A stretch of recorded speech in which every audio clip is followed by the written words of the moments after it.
Hello, this is the Stories Beside channel. I release videos every day for you. Subscribe and click the bell. I wouldn't go anywhere if I were you. Liam repeated for the 10th time that evening. Emma looked at her husband tiredly. He was good at everything, handsome, intelligent, and kind, but sometimes he didn't understand the simplest things. Liam, she repeated patiently. I already have the ticket. That's one. Clara is my favorite friend. We've been friends since we were kids. Our families know each other well, and that hasn't changed until now. That's two. Clara is best not to be traveling back and forth on trains right now. That's three. Count it, accountant. Liam grumbled resentfully. Maybe you'll count some more. What about it? Emma was already standing at the exit, adjusting the strap of her backpack on her shoulder. I'll be home soon. That's 4. And I'll call you a lot. That's 5. That's it. I'm gone. The husband was silent. Emma stood outside the door for another minute, hoping Liam would look out, wish her well, but he didn't show. Oh well, the wronged would be the wronged, especially since she knew Liam was resilient, like most people with a temper. By the time she got back, everything would be fine. She sprinted down the stairs. Let's go. Clara must be getting ready for the meetings by now. Liam knew that his wife would stand outside the door for a while, wait to see if he would come out to say goodbye, then look up at the windows as he left the entrance. Of course, he could wave goodbye to her. Emma would probably be pleased. He could, but he didn't want to. Liam had been angry with his wife a lot lately. Maybe it was the fact that he himself, having left his usual job, decided to change the sphere, but so far nothing had come of it. And Emma, instead of making a scandal, began to take additional work. It probably seemed to her that she supported her husband at a difficult stage of life, and Liam was angry because Emma had succeeded. You married a rag. Contemptuously through the mother. I would have already organized such a court ballot for my husband. I would have run to look for a normal job. His mother would have done it, and there was no doubt about it. Sometimes Liam thought that maybe that's why he was so weak in life, because all the way his mother told him what to do, when to do it, and how to do it. But his wife is loyal, soft, does not infringe on his freedom, and she, the fool, does not realize that it is not freedom that he needs. Anyway, he doesn't know what to do with his freedom, but good kicks to disperse it. He's Liam, a proud bird. If you don't kick him, he won't fly. The ringing of the doorbell pulled Liam out of his unhappy thoughts, had Emma returned. But on the threshold, wrapped up to her heels in a plush robe, stood the neighbor. The robe was so voluminous that Liam first thought he was looking at a giant plush cloud, from which a human head, with a curly ponytail on top of it, was unintentionally sticking. But then the head smiled, and Liam recognized her. Barbara? He was surprised. Emma's not home. She's gone to Chicago to see a friend, and she should be back by Friday. Barbara rested her shoulder against the door jamb. I didn't come to see Emma. I came to see you. Would you like some tea? Something was wrong here. There was a predatory interest in Barbara's whole appearance, in her insolent grin, even in that robe, which she hadn't bothered to scent properly. Well, come in, Liam said and stepped aside, letting the plush cloud into the apartment. Emma got to her friend's house quickly, because she lived not far from the station. I like to watch the trains come in. She explained her choice of accommodation. Someone meets relatives, someone meets friends, loved ones. Everyone is happy, laughing. We have a holiday here every day, and the noise every day. Emma clenched her ears, trying to shout out the rumble of the arriving train. You'll get used to it after a couple of days. Clara was not wrong. By evening, Emma's head was already puffy from the rumble, but she spent the night without waking up, and in the morning she was surprised to notice that the world around her had become much quieter. The world was still the same. It was just the noise effects that she was getting used to. Emma happily began to work on her friend's wedding dress. The work went easily, between jokes, gossip, and eating homemade cookies. "How's the husband?" asked Clara during the tea break. "Does he call?" Emma shrugged her shoulders. "No, we had a little argument before I left. Probably still sulking." She tried to speak lightly and cheerfully, but the feeling was grim. Liam hadn't answered his phone, and he hadn't read any of her messages. Was he really that offended because of this trip of hers? That's ridiculous. "How are you guys doing?" Clara asked. Again a question to which Emma had no answer. What can you say? That Liam is always chondritic, and she doesn't know how to help him. That she's very tired from work, but she doesn't have a chance to rest. "You're in a hurry." "With knowledge," said her friend.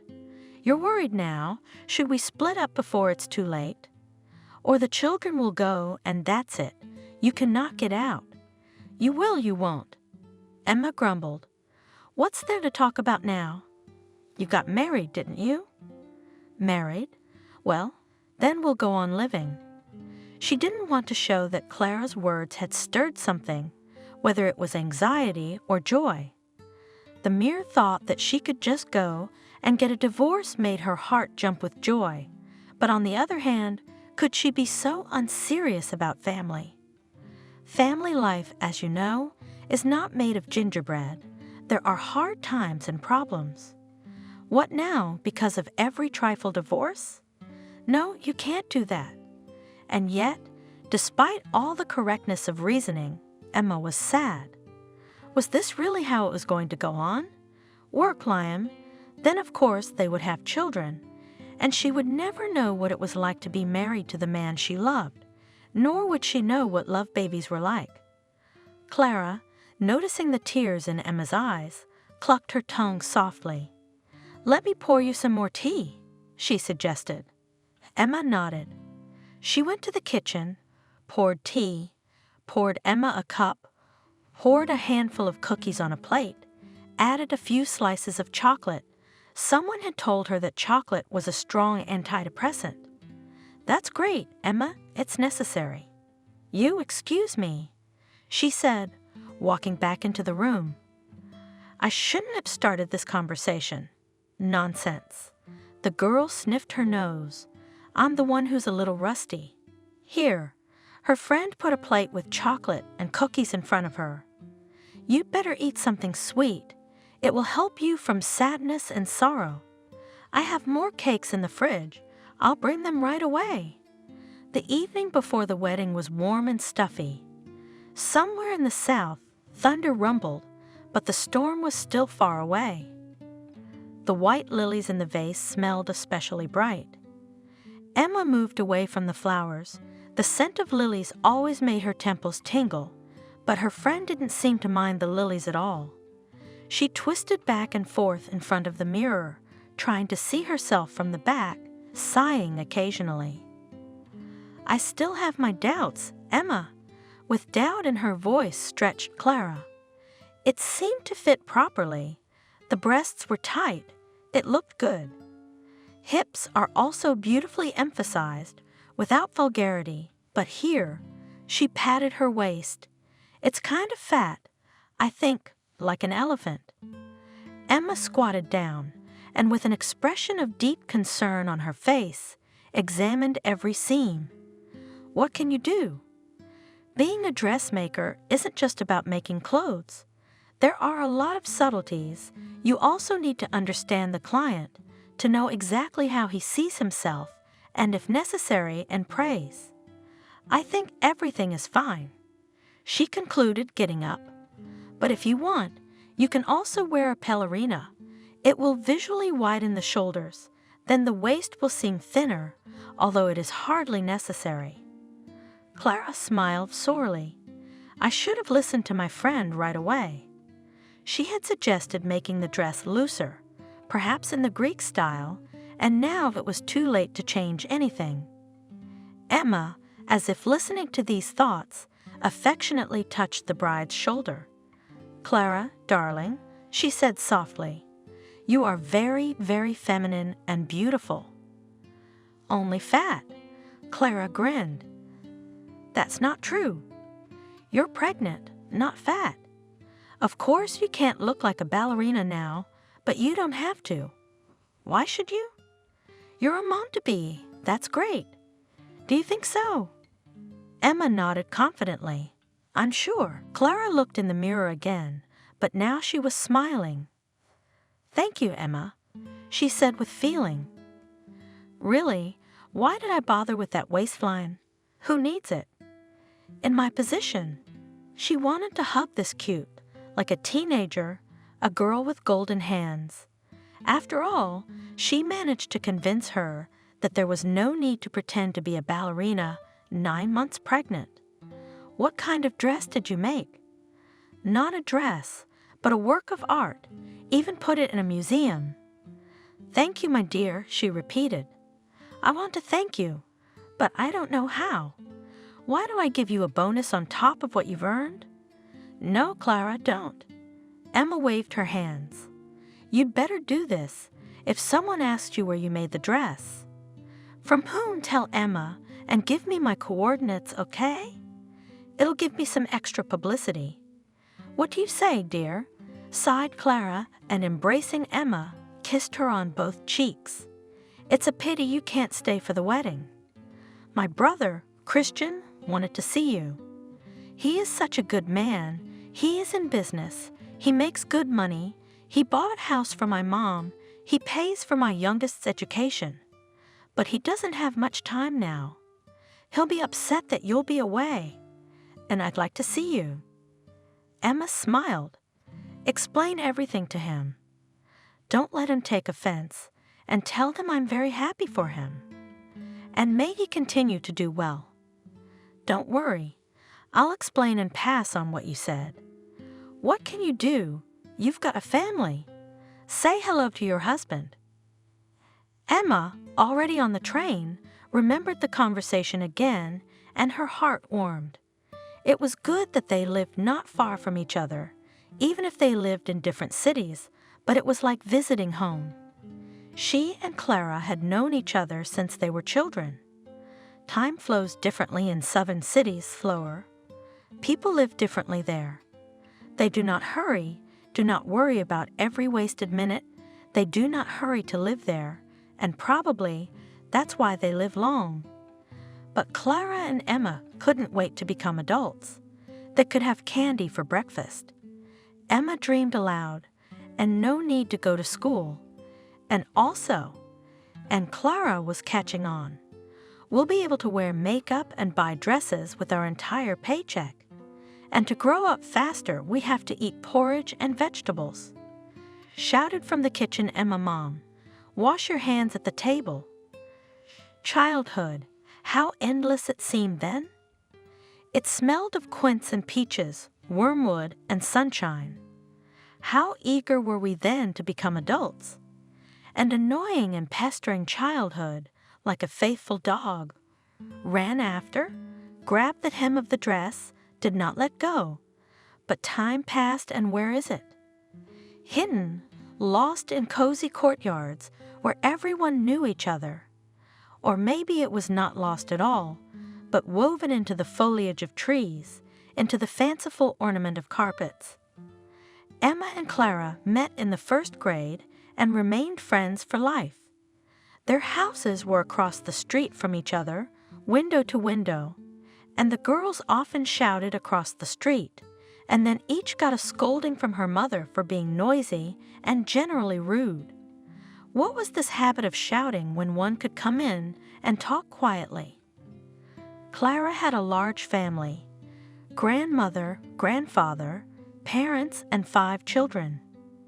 Emma felt like it was always a party at home. How much fun when you have 2 brothers and 2 sisters. And noisy at them how, from morning till night, talking, laughing. fighting, jokes, you want, and not bored. But Clara, I guess it didn't seem that way. It's fun, but sometimes you want to be quiet, she said.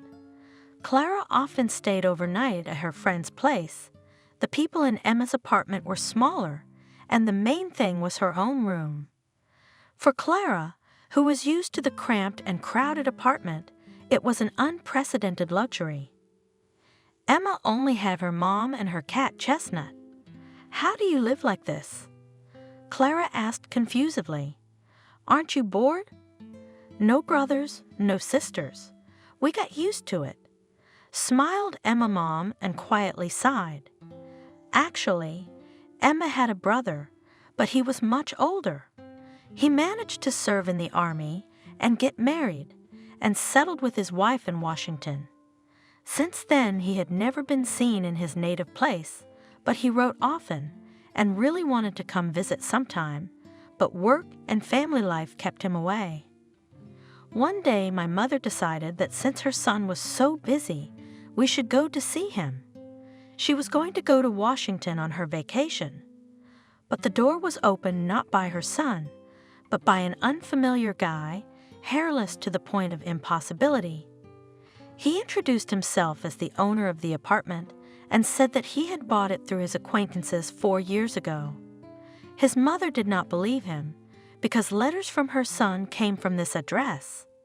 After hearing this, the guy got quiet and offered to go into the apartment. Mom returned from Washington, D.C., very tired and almost transparent from thinness.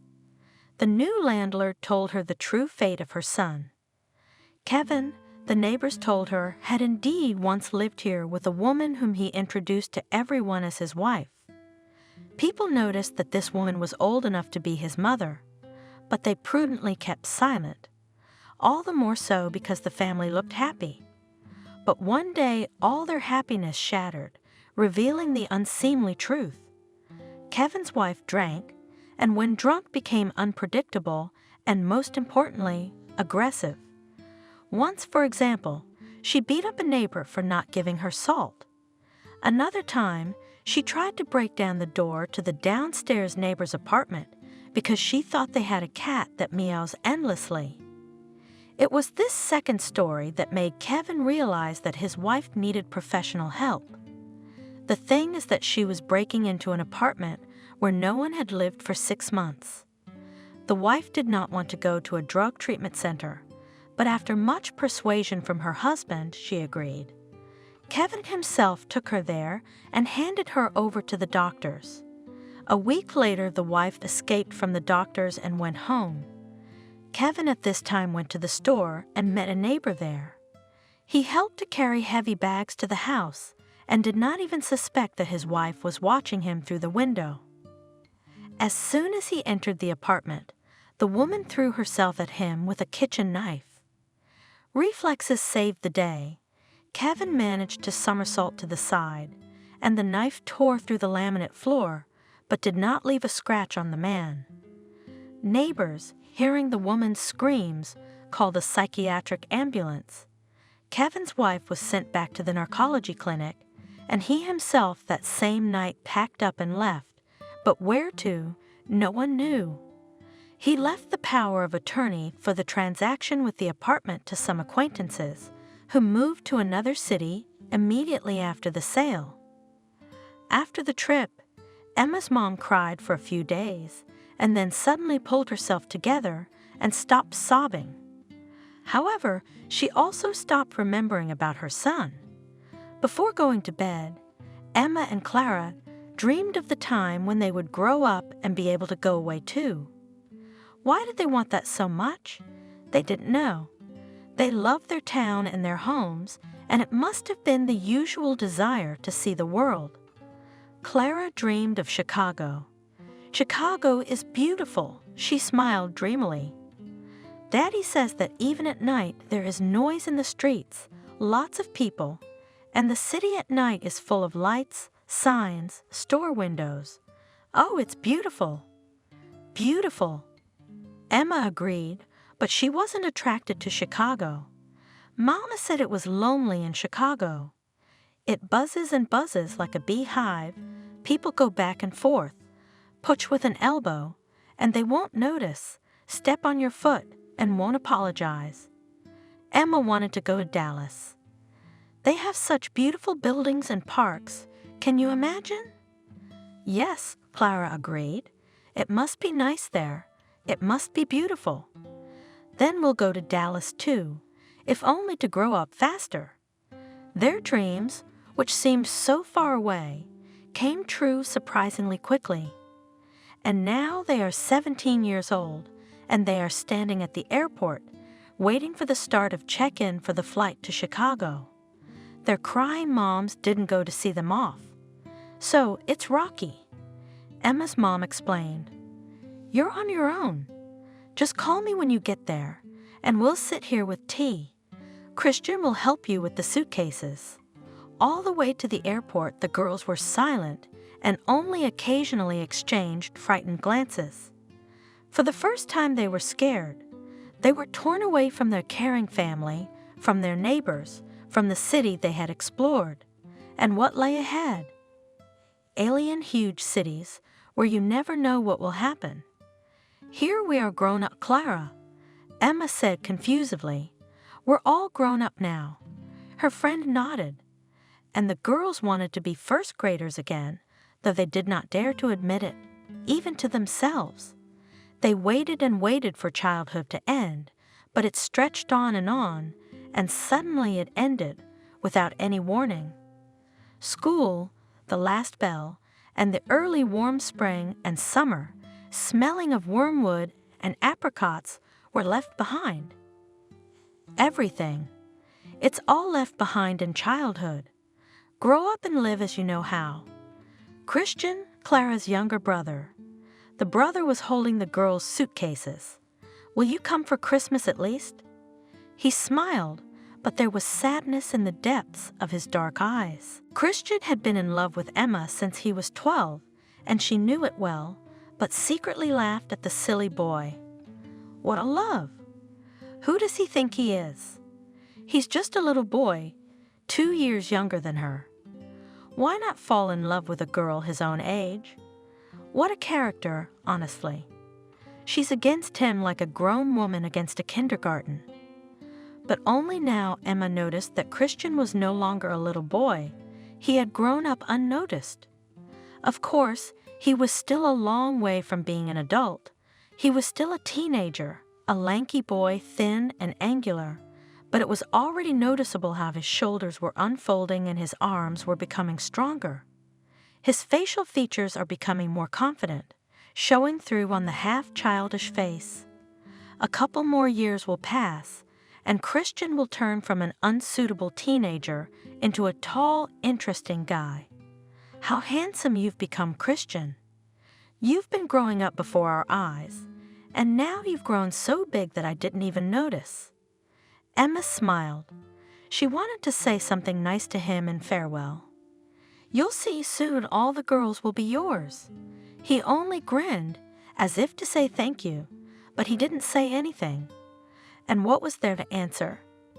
As if he needed other girls.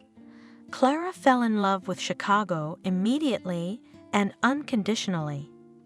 She immediately liked the bustling streets and the hustle and bustle of people. She liked to merge with the flow and hurry somewhere too. Emma, as she intended, moved to Dallas. This city seemed to her calmer and more human than Chicago. She was able to immediately enroll in a sewing school. Studying was easy, and Emma began working in the atelier even before receiving a diploma. It was there that she met Liam a couple years later. He came with his mother to evaluate her wedding dress. Mom was getting married for the 4th time, but she dragged her son with her to every fitting.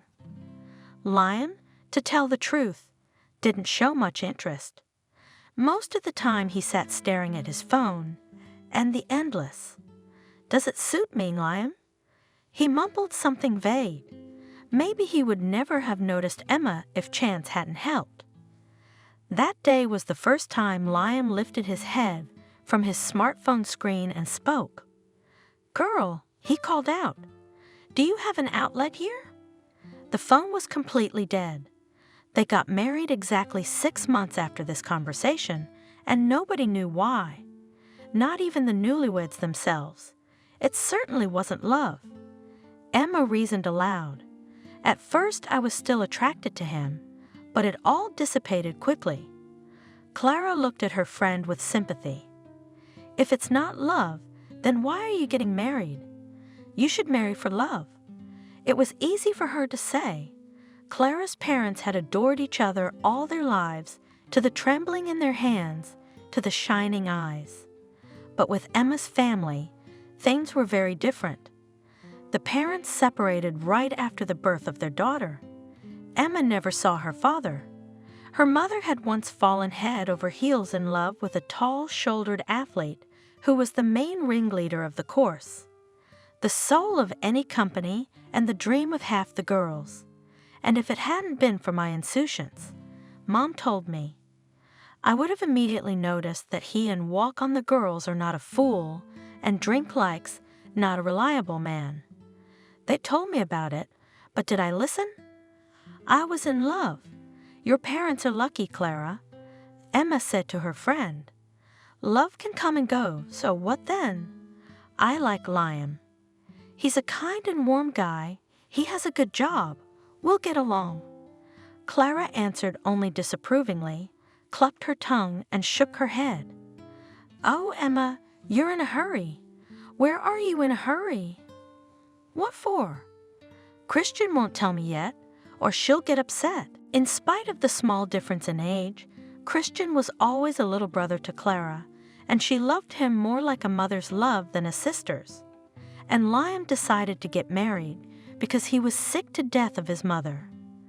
The woman's frenetic energy was tiring him, who by nature was somewhat sleepy and apathetic. Mom was busy with work, and after that with dancing, drawing, and macrame. Mom read books at the speed of light. Mom was constantly divorced and remarried. Perhaps all of this could have been tolerated if it weren't for one thing, but Mom desperately interfered in the life of her only son. At her insistence, he went to study computer programming, although he was more drawn to music. At her will, he broke up with a group of skydiving friends. Mom thought that parachuting could only attract extremely stupid people. Understand, Liam, extreme lovers are looking for thrills because they are unable to experience them within the framework of ordinary events. But to defend a thesis, to make a scientific discovery, to write a useful program, finally to experience the catharsis of meeting with a genuine work of art, it is a little comparable feeling. But it takes brains to experience them. Dangling on a parachute between heaven and earth, much easier. The next victim of Mom's irrepressible energy was Liam's first love. The cute but faded grad student was, at first glance, the embodiment of Mom's dream.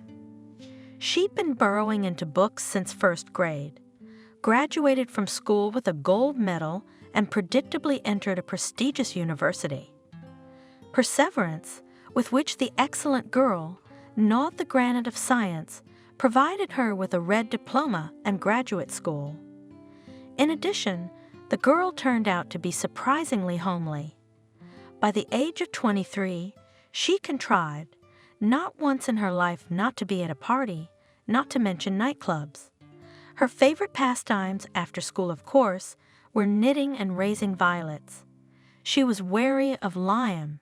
She enjoyed going to the movies and for walks with him, but not once during the whole year did she even let him kiss her. Every time he made another failed attempt to snatch a kiss from the pale lips of his graduate student, it ended in a big fight. I knew it. I knew it. The girl sobbed. All men are the same. You all want only one thing. When Liam complained to his mother one day about the unapproachability of his beloved, his mother decided to take matters into her own hands. The fact that the girl is decent, this is a plus, of course, but her stiffness can auction in family life. And that's a minus. For 2 whole months, Mom persistently slipped the girl all kinds of literature from the Kama Sutra to the Decameron. And when the literature was over, it was the turn of the movie. Wait, Liam, a little more and your future wife will be a real ideal, a queen in the living room, a cook in the kitchen, and a minx in bed. Liam waited patiently, but his mother's prophecy was not destined to come true. The postgraduate student, whether she turned out to be too diligent student or indeed the knowledge of theoretical basics, awakened the girl's interest in the practical part, but the fact remained.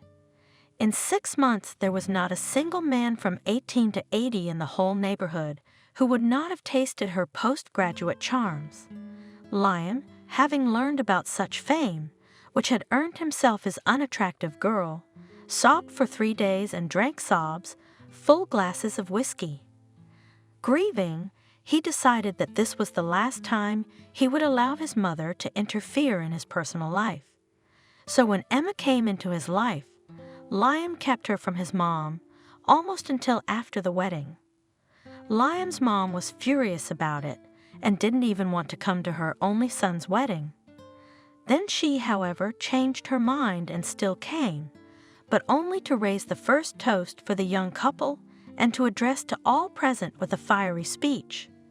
"My dears," she began solemnly, "on this day we are gathered here.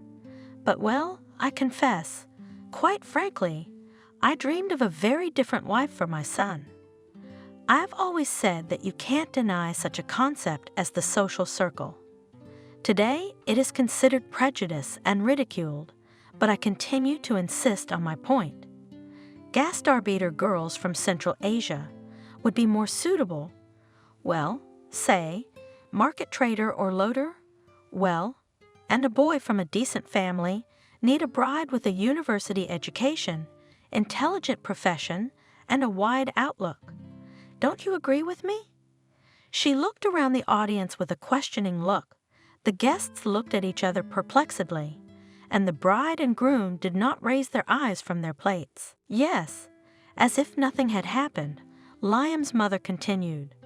"That's my opinion, but fate has decided otherwise. Personally, I'm sure this marriage won't last long, but maybe the young will surprise us and live together all their lives. Let's drink to that. Bitter." She raised her glass high, but no one joined her. Liam looked guiltily at his bride, and Emma didn't want to look at anyone at all. The party was ruined, and Emma hadn't seen her mother-in-law since, and Clara stayed in Chicago, and now she was getting ready for the wedding.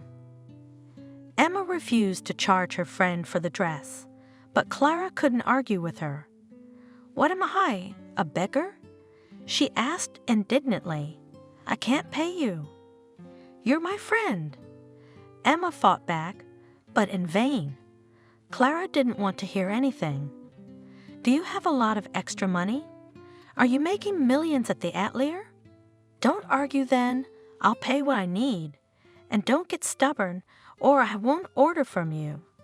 I'd rather buy a dress in any store." Emma only smiled and shook her head. Her friend was always as stubborn as 1,000 words. Liam didn't answer the phone. Probably sleeping after work. Emma had long ago gotten used to her husband's sleep. If he was asleep, she couldn't wake him up, even with a cannon. Poor Liam, he had no luck with work lately, and had to make a few odd jobs here and there. He was fired from a successful IT company for a server that went down and wasn't repaired in time. It seemed to Emma that finding a new job would not be too difficult. After all, IT people are needed everywhere. But Liam was in no hurry to find a job. "I'm tired, Emma," he confessed. "I want to have a rest and do another job, something where I don't have to think. Something physical would be perfect, and I'll get fit, or else watch." He put both arms out in front of him. "I'm already starting to get fat." Emma sighed. There was nothing to object to, especially about the fat. but why work hard when you could stay in your field? And to get fit, all you had to do was go to the gym. We could only hope that her husband's vacation would not last long. However, this hope was melting not by days, but by hours. Liam had been resting from mental work for 6 months. From time to time, he was hired as a loader, but always for a short time. Money in the family became catastrophically lacking, and Emma had to take private orders in addition to working in the atelier. "We'll have to have a serious talk," wistfully she thought as she got off the train. "We'll have to, even if we don't want to." She thought, jolting through the subway and then the minibus. The journey was surprisingly exhausting. More than anything, she wanted to get home, throw off her sneakers, and fall into bed without even undressing. "Too bad you can't stay for the wedding." She remembered Clara's words. Emma felt sorry too. It had been so long since she had a vacation, and at the wedding there would be music and fun, and Christian would come. She wondered what he had become like. She also wanted to ask him about his hometown, about his neighbors, to remember their childhood and laugh heartily, but only tomorrow to work. That was the official version, and Emma had never thought of a more stupid excuse. First of all, tomorrow was a day off. Secondly, Emma knew that the owner of the atelier would let her go for a couple of days, but what about the fact that she had nothing to wear? It was customary to be dressed up for a wedding, and Emma's closet consisted of 1 pair of jeans, 2 t-shirts, and a cardigan in case of strong wind. And in such a form will show up at the holiday best friends. No, I'd rather talk myself out of a crazy busy day. The dark silhouette of the house was already looming in the twilight. Emma found her windows by habit and smiled. The lights were on, which meant Liam was probably already there and even awake. If so, she could postpone the unpleasant conversation until tomorrow and just take a bath, climb into bed, and bask in her husband's arms. Already at the entrance, Emma was she could not find her keys in her pocket.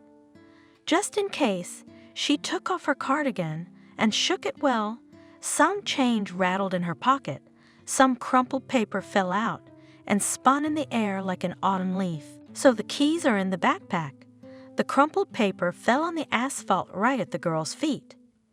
Emma bent down to pick it up, and at the same second someone shoved her forcefully in the back. "Ouch!" she shrieked, falling to her knees. The backpack fell off her shoulder, and Emma was pushed again, but more forcefully this time. She threw her hands down, protecting her face, and fell to the pavement. Behind her were the sound of someone's receding footsteps. The sound of those footsteps was somehow very confident and insolent, as if the man had just gone for a walk, not robbed a defenseless girl. Money for the dress, keys, passport. Emma summarized the losses mentally, lying on the damp asphalt. She didn't want to get up, by the way. Perhaps even on the contrary, she wanted to get comfortable and sleep at least a little. Get up. There's nothing to lie around for. Strictly, the girl said to herself, rising to her knees. We'll rest at home. The door to the apartment was ajar. Liam? What a man. Again forgot to lock it. Liam? Emma called from the corridor. Liam, where are you? I'm here. No one answered her, but there was a rustle in the back of the apartment. Liam? Emma walked into the kitchen, peered into the bathroom, and saw unfamiliar pale green towels. Her husband's stubborn silence was beginning to irritate her. Emma walked straight down the hall to the bedroom. The door was locked, but it was behind it. She could hear it clearly now, and there was that quiet rustle. Well, I found you. Emma smiled and opened the door wide, ready to be in Liam's arms to extinguish the negativity of stealing the backpack. Didn't they teach you to knock? A sleepy female voice asked. Emma looked around. Who is it? Well, it's me. The blanket on the unmade bed stirred, revealing disheveled blonde hair and a disgruntled woman's face. Barbara? Emma muttered to herself, recognizing her roommate. Barbara, is that you? Where's Liam? The neighbor pulled herself up, and the blanket slid down completely, revealing that Barbara was sleeping naked. He'd gone to his mother's, I think. She called him and asked him to come right away. Why are you here? The neighbor lost her eyes. Did you come to get your things? Didn't Liam call you? He said he'd call. It's weird, I told him. Emma looked around and suddenly realized that she didn't recognize her house. Someone had removed the curtains from the windows and put blinds instead. The wallpaper was half ripped off, and there was a new mirrored armoire in the room. What's going on here, Barbara? She asked with obvious surprise. I see. The neighbor yawned. He didn't tell you anything, Ashol. Okay. She got up and slapped her bare feet on the floor. Let's go to the kitchen. Emma followed like an automaton. Things had changed in the kitchen, too. The tables and chairs were strange. A new flipped calendar was on the wall. The cups into which Barbara poured the tea were also unfamiliar, as Emma had no such cups in her household. Barbara, maybe I'm at the wrong door, she suggested stupidly. The neighbor only hummed in response. The wrong door? No, you chose the right door. It's just that, you see, it's not your apartment anymore. That's the way it is, Emma. That's the way it is. Emma squeezed her eyes shut and shook her head. No, it wasn't a dream after all. Then we'd have to find out more. How not mine? She asked cautiously, which amused her neighbor. The apartment is not yours, but Liam's, and it was his before he married you, and my apartment is rented. I got tired of paying rent, so I've already moved to my beloved Liam for good, and moved my things, as you can see. To your lover and me? Emma was completely confused. Where should I go, and where will I live now? What I don't know, I don't know. The neighbor replied indifferently. You have nothing to do here, by the way. Your things are in the closet. I didn't throw anything away. You can take it now. Will you take it? I'll take it. The girl nodded absent-mindedly. I will, yes, I will. If someone had told Emma that one day she would find herself on the street at night with no money, no passport, and no idea where to sleep, she would never have believed it. Liam's phone was still not answering, but somehow that was no longer important at all. Emma sank tiredly onto the bench outside the driveway. Actually, local grandmothers usually sat here, but the time was late and pensioners, most likely, had already finished their tent sleep. Now the girl even envied them. The night brought a light, refreshing breeze, and with it the desired coolness. Overhead, the leaves rustled slightly, and it seemed that the trees were singing a quiet lullaby. Where are you going now? A cracked, aged voice sounded behind her back. Emma looked back. In front of her stood a pensioner, a neighbor from the first floor. Timo, a French bulldog, was jumping at her feet. Had she crawled out of the bushes? Hello, Doris. The girl said hello politely. Aren't you afraid to go out so late? Here is a new discovery. It turns out that not all grandmothers sleep at night. Some even make promenades. In Doris's case, however, there was nothing to be surprised about. The most active old lady in the neighborhood had insomnia, which she complained incessantly to all the neighbors. Did they kick you out after all? Gloomily stated the old woman. Kicked out. I knew it. I never liked your Liam, by the way. Why? Emma asked, surprised. There was no hurry anyway, and if that was the case, why not talk? Doris curled her lips in contempt. "He's a slacker and a mama's boy," she declared and raised a curved index finger in a firm, convincing manner. "Not only is he a slacker, he's also a womanizer."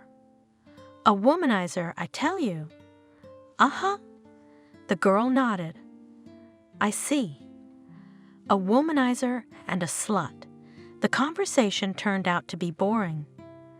Emma hoped for some useful information about her husband's whereabouts, but it seemed the old woman was just recounting the usual backyard gossip. There was nothing to talk about. Too bad Emma was going to file for divorce as soon as she got her passport back, but Doris was really talking, and she wasn't going to stop talking. "Don't you believe me?" she said angrily. "I can see that. I can see that you don't believe me.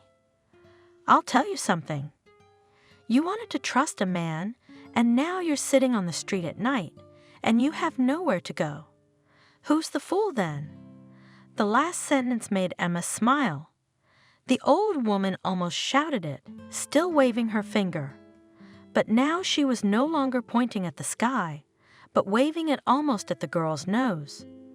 "Doris?" Emma smiled. "Can I stay with you?"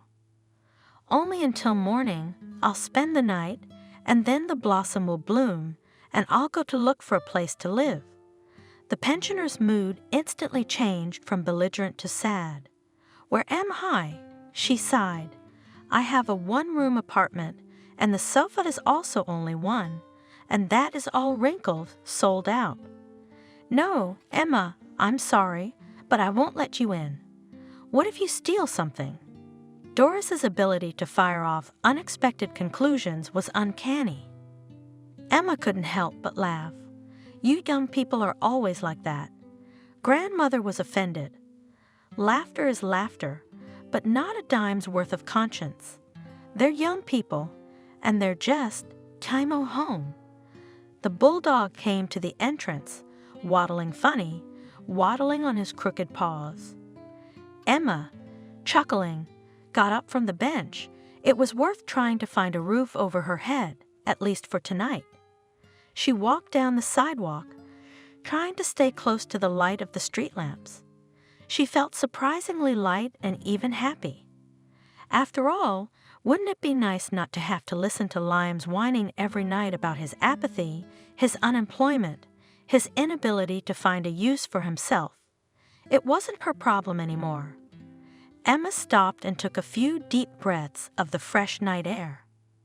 If she could just find some shelter, she could start to consider herself happy. Just then, her gaze fell on the glass box of a convenience store. On the door was a white sheet of paper, handwritten with an advertisement, "Cleaning lady needed. Apply to the store." Here was a chance. Emma resolutely grasped the doorknob and pulled it open. It was cool inside, the walls and floor tiled with identical tiles. The counters were lined with a simple assortment: tea, coffee, mineral water, and beer. Of the food here were only a couple of ready-made salads and a few kinds of cheese. "I'm from the ad." Emma addressed the girl behind the counter. "Do you still need a cleaner?" The girl didn't answer her right away. Apparently, she dozed off at the workplace and did not immediately understand the question. "Maybe I need to talk to the owners? You know, about the job." "Oh, well, I am the boss. I'll be right there. Just wait a minute." The girl disappeared from sight, but returned quickly, carrying a cup of coffee in her hand. "You're still here," she smirked. "You're stubborn. My name is Cindy, by the way, and I'm in charge of this store." The convenience store owner eyed the girl suspiciously. "Do you always go to work at night to get a job? Or only on Friday and Saturday nights?" Emma shrugged her shoulders. "Tonight's the first time. I just don't have a place to sleep, and I was walking by, and I saw an ad on your door saying you were looking for a cleaner. I can start right away. I just have a favor to ask. Can I sleep here tonight?" On the counter? The landlady grinned. why on the counter? Emma pretended not to notice the teasing. At the counter, customers will see. Do you know what they were waiting for? Nothing but what they were waiting for. It turns out that this old fly Oligarch had 7 ex-wives. No lie, Emma, 7. What's that supposed to mean? And how many mistresses he had, I didn't even count. So they began to read us the will, and there, dear mother, money. Just like a fool's wrappers, you can't give, you can't take. And all this, he calculated and divided it. But for some reason, not equally, but as God would have it, he left me this shop. I'm here and brought everything up to speed, repairs, counters, all that stuff. And what I've invested, I'd like to get a return. But it's hard to get a return, Emma. You see how things are here. And here I am, tied up in this store, and I can't get in or out. So there's not much money here, and there's nowhere to get it. But that doesn't matter to you, does it? Aha! Emma nodded again. I've got my own problems. That's good. All right, go rest in your suite. First cleaning tomorrow at 6. When Emma finally managed to lie down, on the bag spread out on the floor, and close her eyes, she thought, quite honestly, that life seemed to be going well again. The morning was gray, and yesterday's euphoria of newfound freedom had faded away without leaving a trace. That's how it is now, in a bare-walled room with mops in the corners. Emma almost cried with resentment at the injustice of fate, but she managed to pull herself together. After all, whining didn't make anyone feel better, but it was worth it to praise herself for her ingenuity in finding a place to stay. Emma decided that she would reward herself with something tasty. The positive mood certainly increased her strength, but from time to time, especially in the evenings, she felt a little gloomy. It turns out that you have to rebuild your life from scratch. Every night, Emma dreamed of waking up and realizing that everything that had happened to her in the last 2 days was just a nightmare dream that was finally over. But morning came after the night, and the girl realized, no, she hadn't dreamed at all. All around were the same ugly gray walls of the back room. In the corner stood buckets and mops. No, it wasn't a dream. She tried calling her husband a couple more times, but it was no use. Besides, Emma had already realized that it wouldn't do any good anyway. But if she got through, for example, so what? If this cretin Liam was even the slightest bit concerned about his wife's fate or a possible divorce, he would have contacted her long ago. Realizing the pointlessness of her actions, Emma stopped calling. She had enough to do. 6 days a week, at 5:30 a.m. sharp, Emma woke up to the alarm clock ringing, brewed herself a cup of coffee, had breakfast, whatever God sent, and washed up in the back kitchen. At 6 o'clock, she had to start cleaning. She usually finished around 7, and then she could go to sleep until 9 o'clock or even 10:30. A blissful time, perhaps the best of the day. The atelier opened at 10 and worked until 8. At work, Emma did not tell anyone about her changes. For some reason, she was ashamed to admit that her husband had abandoned her and practically thrown her out on the street. The time for the second cleaning was at 9:30 in the evening, and after that the workday was over. Emma brewed 2 large mugs of tea for herself and Lucy, the night clerk. They snacked on cookies and chatted about this and that for about 20-30 minutes. What are you going to do next? Lucy asked. It's not a century for you in the back room. What's next? I don't know. Emma answered honestly. I don't even want to think about it yet. It was true. Emma suddenly felt in her room what she could not feel, even in Liam's apartment, the smooth flow of life. She was carried along by the river of time, and the main thing was not to resist, but just to try to catch the current. She caught and then let the current carry her, and she knew for sure that everything that happens at the right moment, so there was no point in fussing.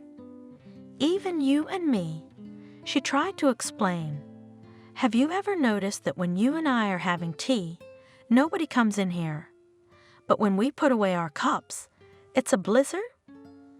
Lucy finished cheerfully. Well, what's true is true. On the evening of the third day, a tall man entered the store. Lucy looked at him with interest, hiding behind the cash register. The stranger was obviously here for the first time. Lucy knew all the regular customers, but this was the first time she had seen him. And he didn't look like the usual contingent of people who shop in places like this. He was too good-looking, smooth-shaven, and neat, not like the usual drunkards who mostly came here at night. His clothes were expensive, but they were well cut and perfectly tailored. His shoulder-length hair was black as pitch, but this hairstyle had nothing in common with a man's overgrown haircut. No, the hair was well-groomed and shiny, obviously done by a good barber. Good evening. Lucy said hello. The stranger, who until that moment had been studying the assortment on the shelves, turned at the voice and pulled his sunglasses off the bridge of his nose. His eyes were dark and slightly slanted. What had this Aladdin lost here? Hello, he said, startling the girl again. Lucy expected to hear an Oriental accent, but the guy spoke in the purest English. I'm looking for Emma. I was told she worked here. Emma?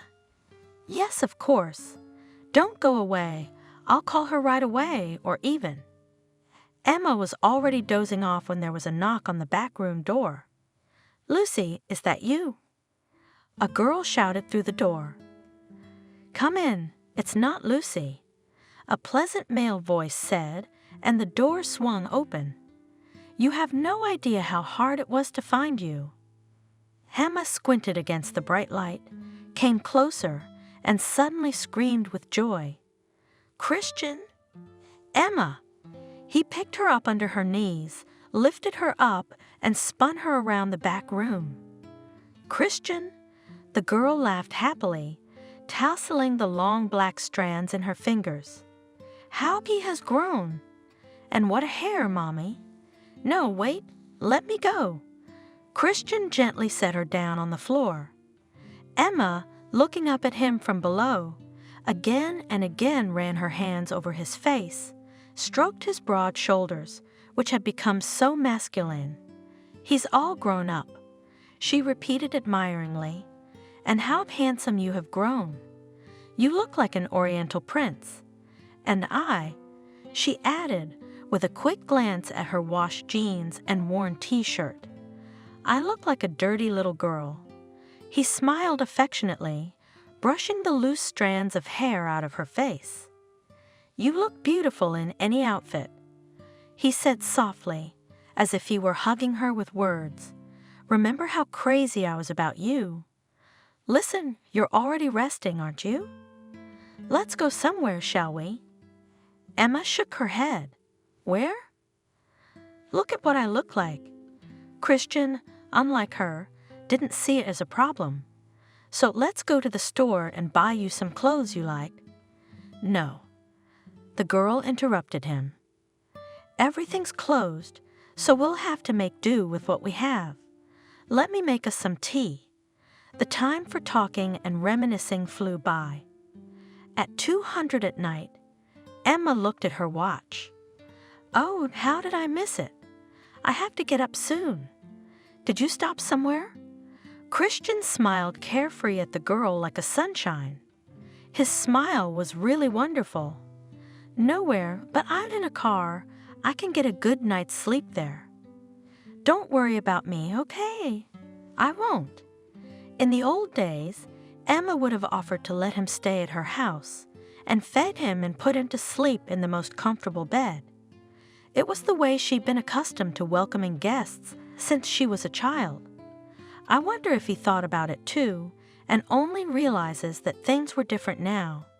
She had no home, no bed, and of the food available only cookies, that she was glad to have him, It was just that she had nothing at all to offer him except tea and crackers.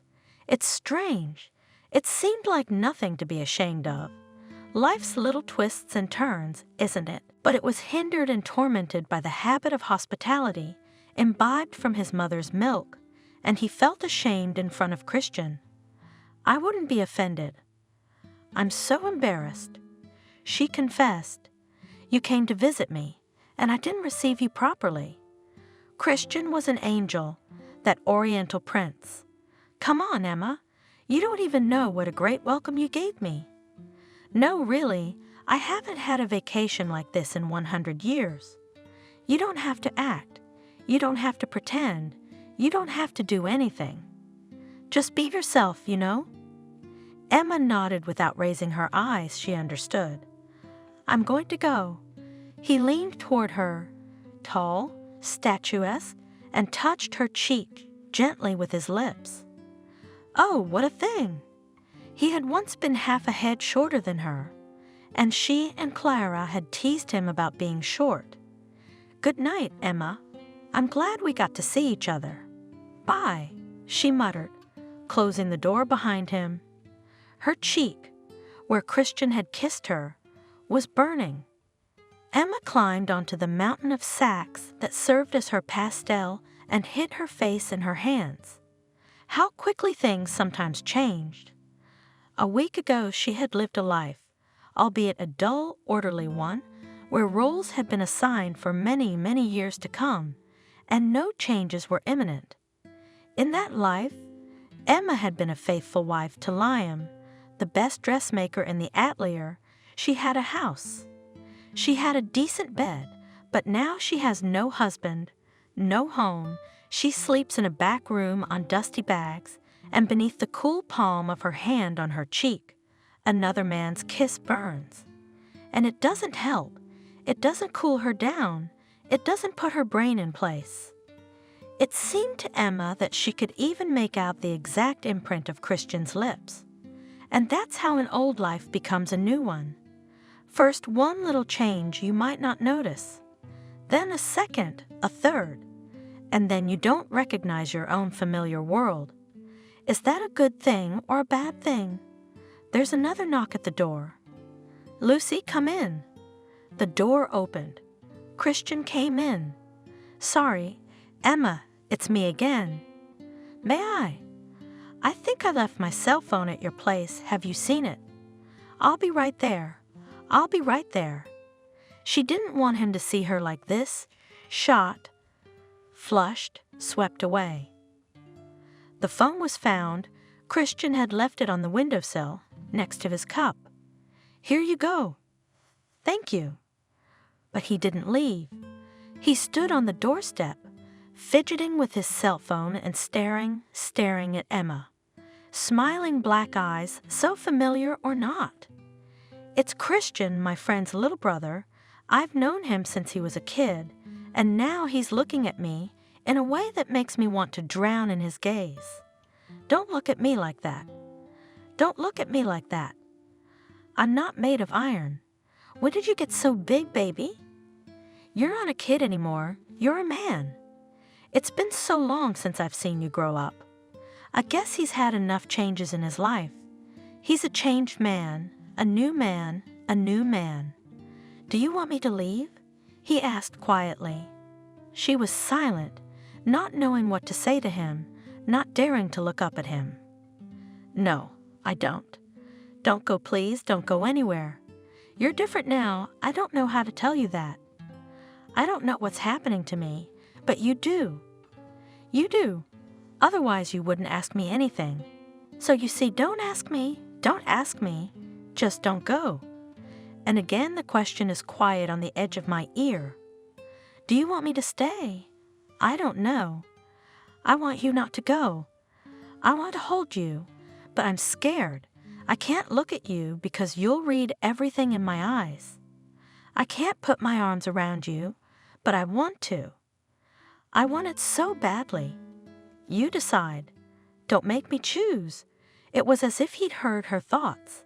He stepped forward, and the door slammed slowly behind him, as if there was no escape. That's it. There's no turning back now. Look at me, he asked in a whisper. Please look at me. Emma shook her head, covered her face with her hands, unable to pull away. I can't now, don't insist. He didn't insist. The girl felt warm hands on her shoulders, sliding down, closing around her back, pulling her close. Waves rolled in, the stupefying scent of his perfume or his skin. It smelled of wind, of steppe grasses and fire, and something else, elusive, incomprehensible, but painfully familiar. A green field, and the sunlight with multicolored sparks, the scorching heat of midday, the glitter of icy water and the smell of the sun. Yes, this was it. She could remember after all. It smelled like home. Home and sunshine. Christian drew her to him slowly, unhurriedly, a barely perceptible pressure, and now they were getting a little closer. The thoughts were over. It was only when she pressed her cheek against his chest that the girl felt a peacefulness, as if she had finally found what she had been looking for a terribly long time and had already despaired of finding. And it had come on its own, caressed her dark eyes, enveloped her in an embrace, and the word love, it came into her head all by itself. Through the tiny window in Emma's room, the first pale rays of dawn crept in. Today she hated the morning. What was it in such a hurry for? She, for one, had had a good night's sleep. We've got to get up, said Emma with a sigh. 6 o'clock for work. She pressed her cheek against Christian's naked shoulder and could lie like that all day, and then night, and another year, and all her life. Don't sleep, he whispered. Sleep, my darling. His long fingers ran through Emma's hair. Do you believe it? He said thoughtfully. Always, this is what I wanted most of all. To run my hand through your hair and stroke it, stroke it, stroke it, dreamed of it. I couldn't sleep at night, thinking about it all the time. I even imagined it, like some kind of a fix-it idea.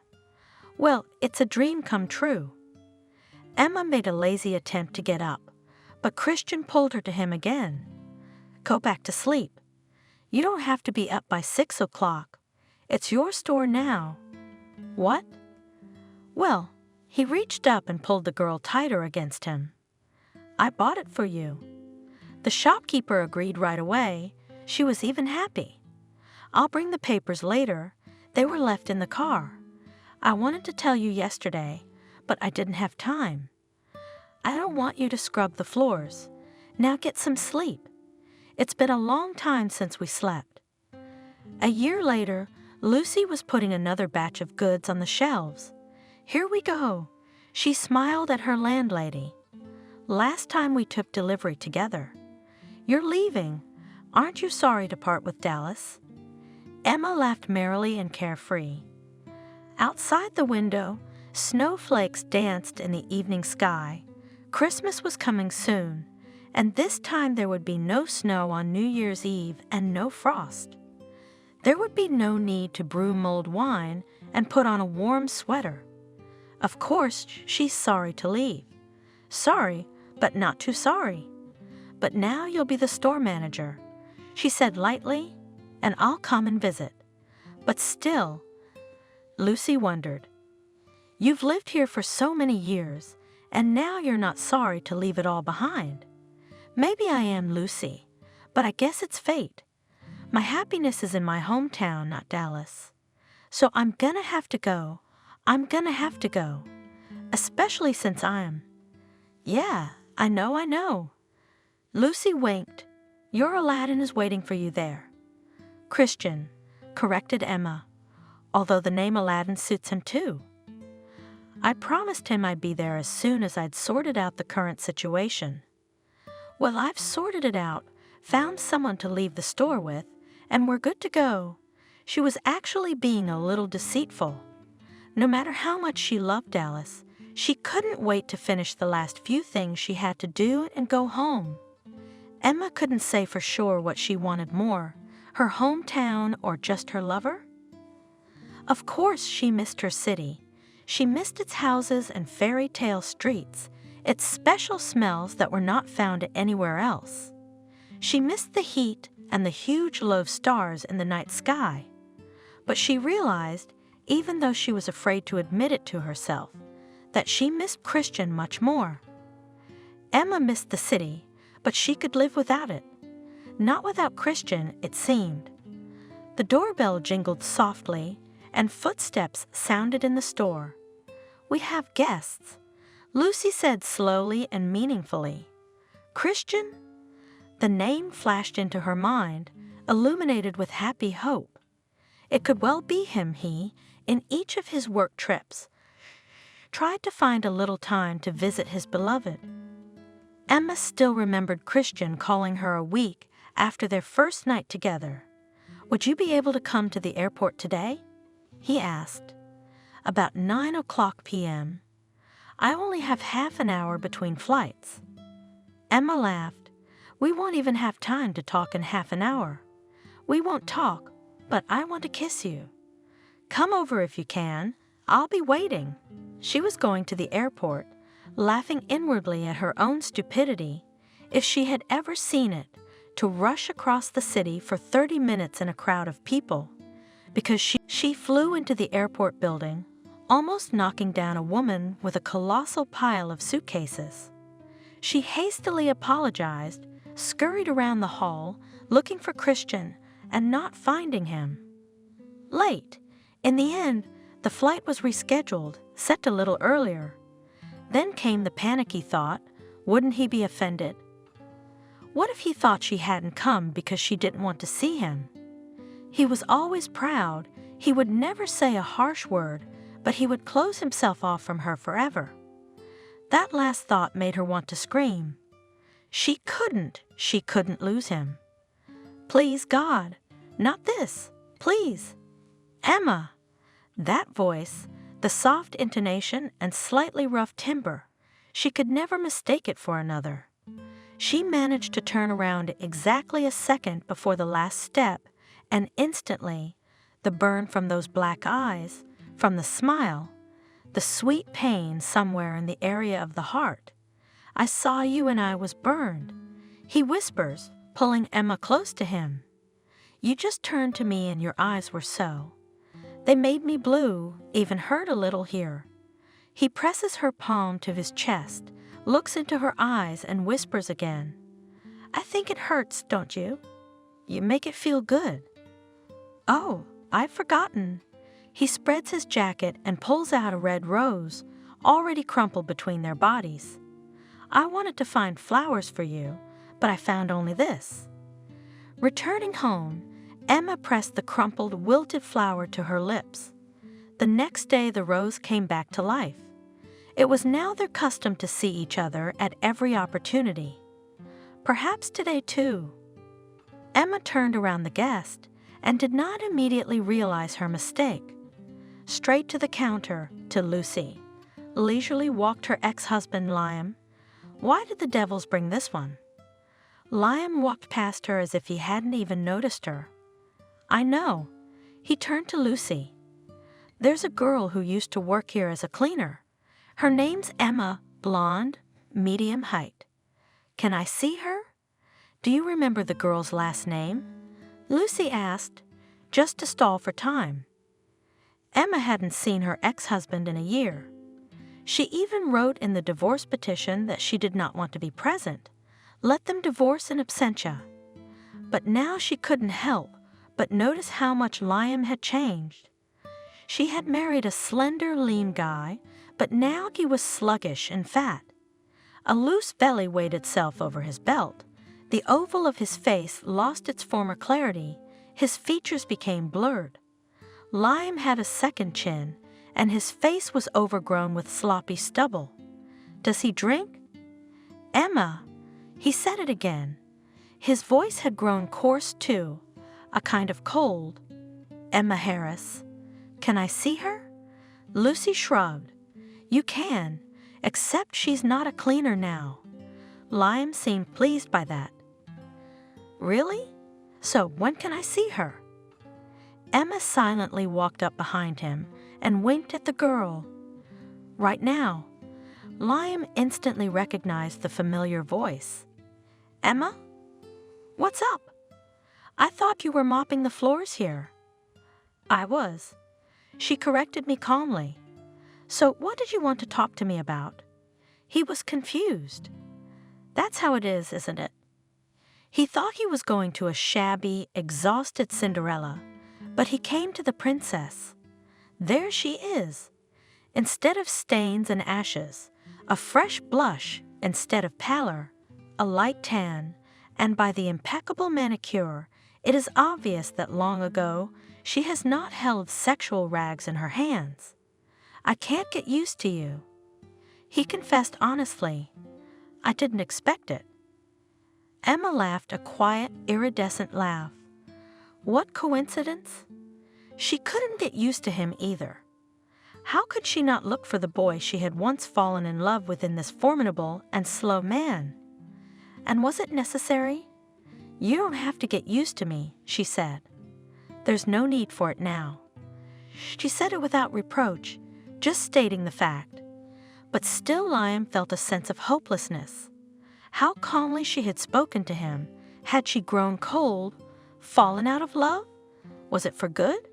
Nothing left? I wanted to tell you. He started but stopped talking and glanced at Lucy, who instantly took the hint and went to the warehouse. Liam exhaled. God bless her, honestly. Some people are so tactful. You must have been very surprised when... Well then, he had hoped that Emma would help him, that she would say what he could not dare to say. But she did not say a word, and Liam hated her for her cruelty. When you came home and found out, with difficulty he finished and raised his eyes to his ex-wife. Emma was silent.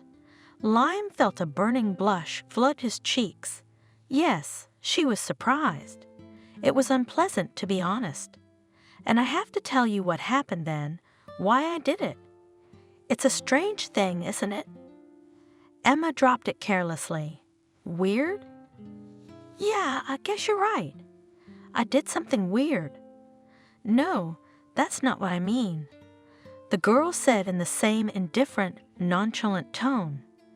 The strange thing is that then you didn't want to explain anything to me, and now for some reason you want to, although you don't have to, because no one else does. No need. Well, maybe, but since I'm here anyway, remember when you went to make your friend's dress? Clara? Of course I remember that. And Barbara came to me and told me that there was no Clara, and that in fact you had gone to your lover. Emma's eyes went wide with amazement. What? Who? I didn't believe it either. Liam brightened, but his smile faded quickly, and she showed me pictures, lots of them, a whole bunch of them. Here. He took out his phone and handed it to Emma. I reshot them just in case. Emma glanced at the screen. And it didn't bother you that in these pictures, my hair is almost twice as long as it should be.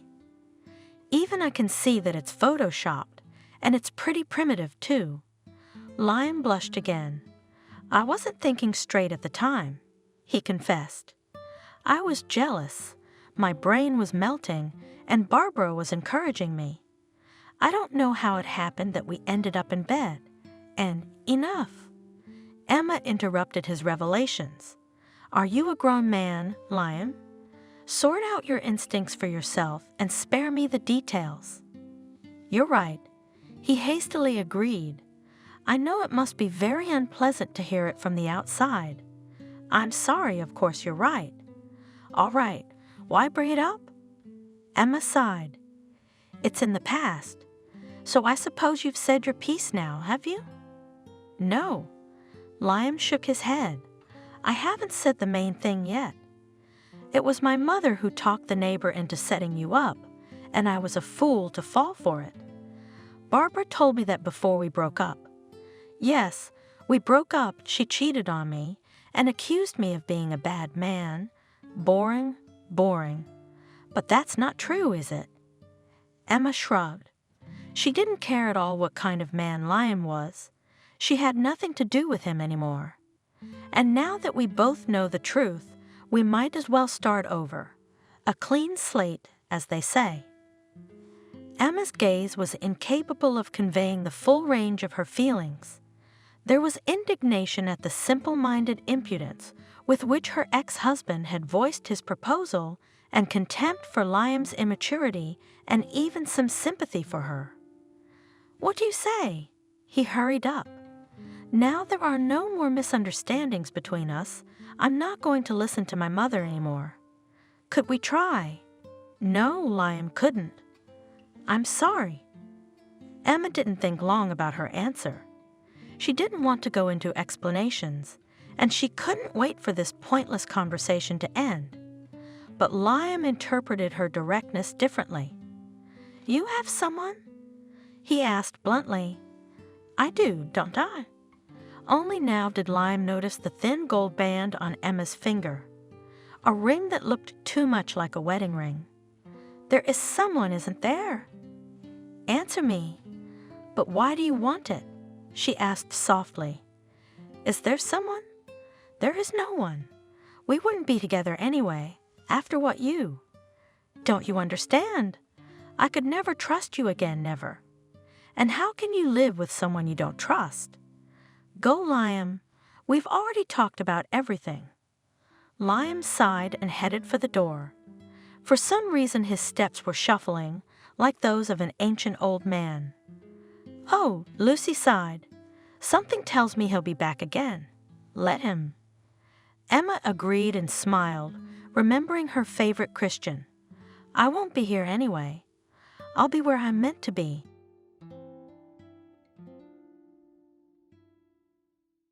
Hello, this is the Stories Beside channel. I release videos every day for you. Subscribe and click the bell.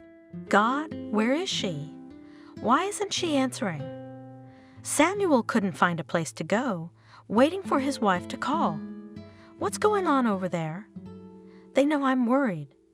Suddenly the phone came to life, and the man grabbed the receiver. "Samuel!" He heard his wife's voice. "Don't worry, please. Susan?" The angry husband ranted. "Where the hell have you been? Why aren't you answering your phone? I don't know where to go or what to do." "Samuel, congratulations. We have a baby girl." "What?" "I don't understand." The husband is dumbfounded. "What girl?" "A daughter." Susan laughed happily. "We had a daughter." "Wait, but it's a month away, isn't it?" "It just happened. I guess I got banged up on the road and went into premature labor. That's why I couldn't call you." "Don't worry, she's fine. She was born healthy and beautiful." "What do you mean? Don't worry?"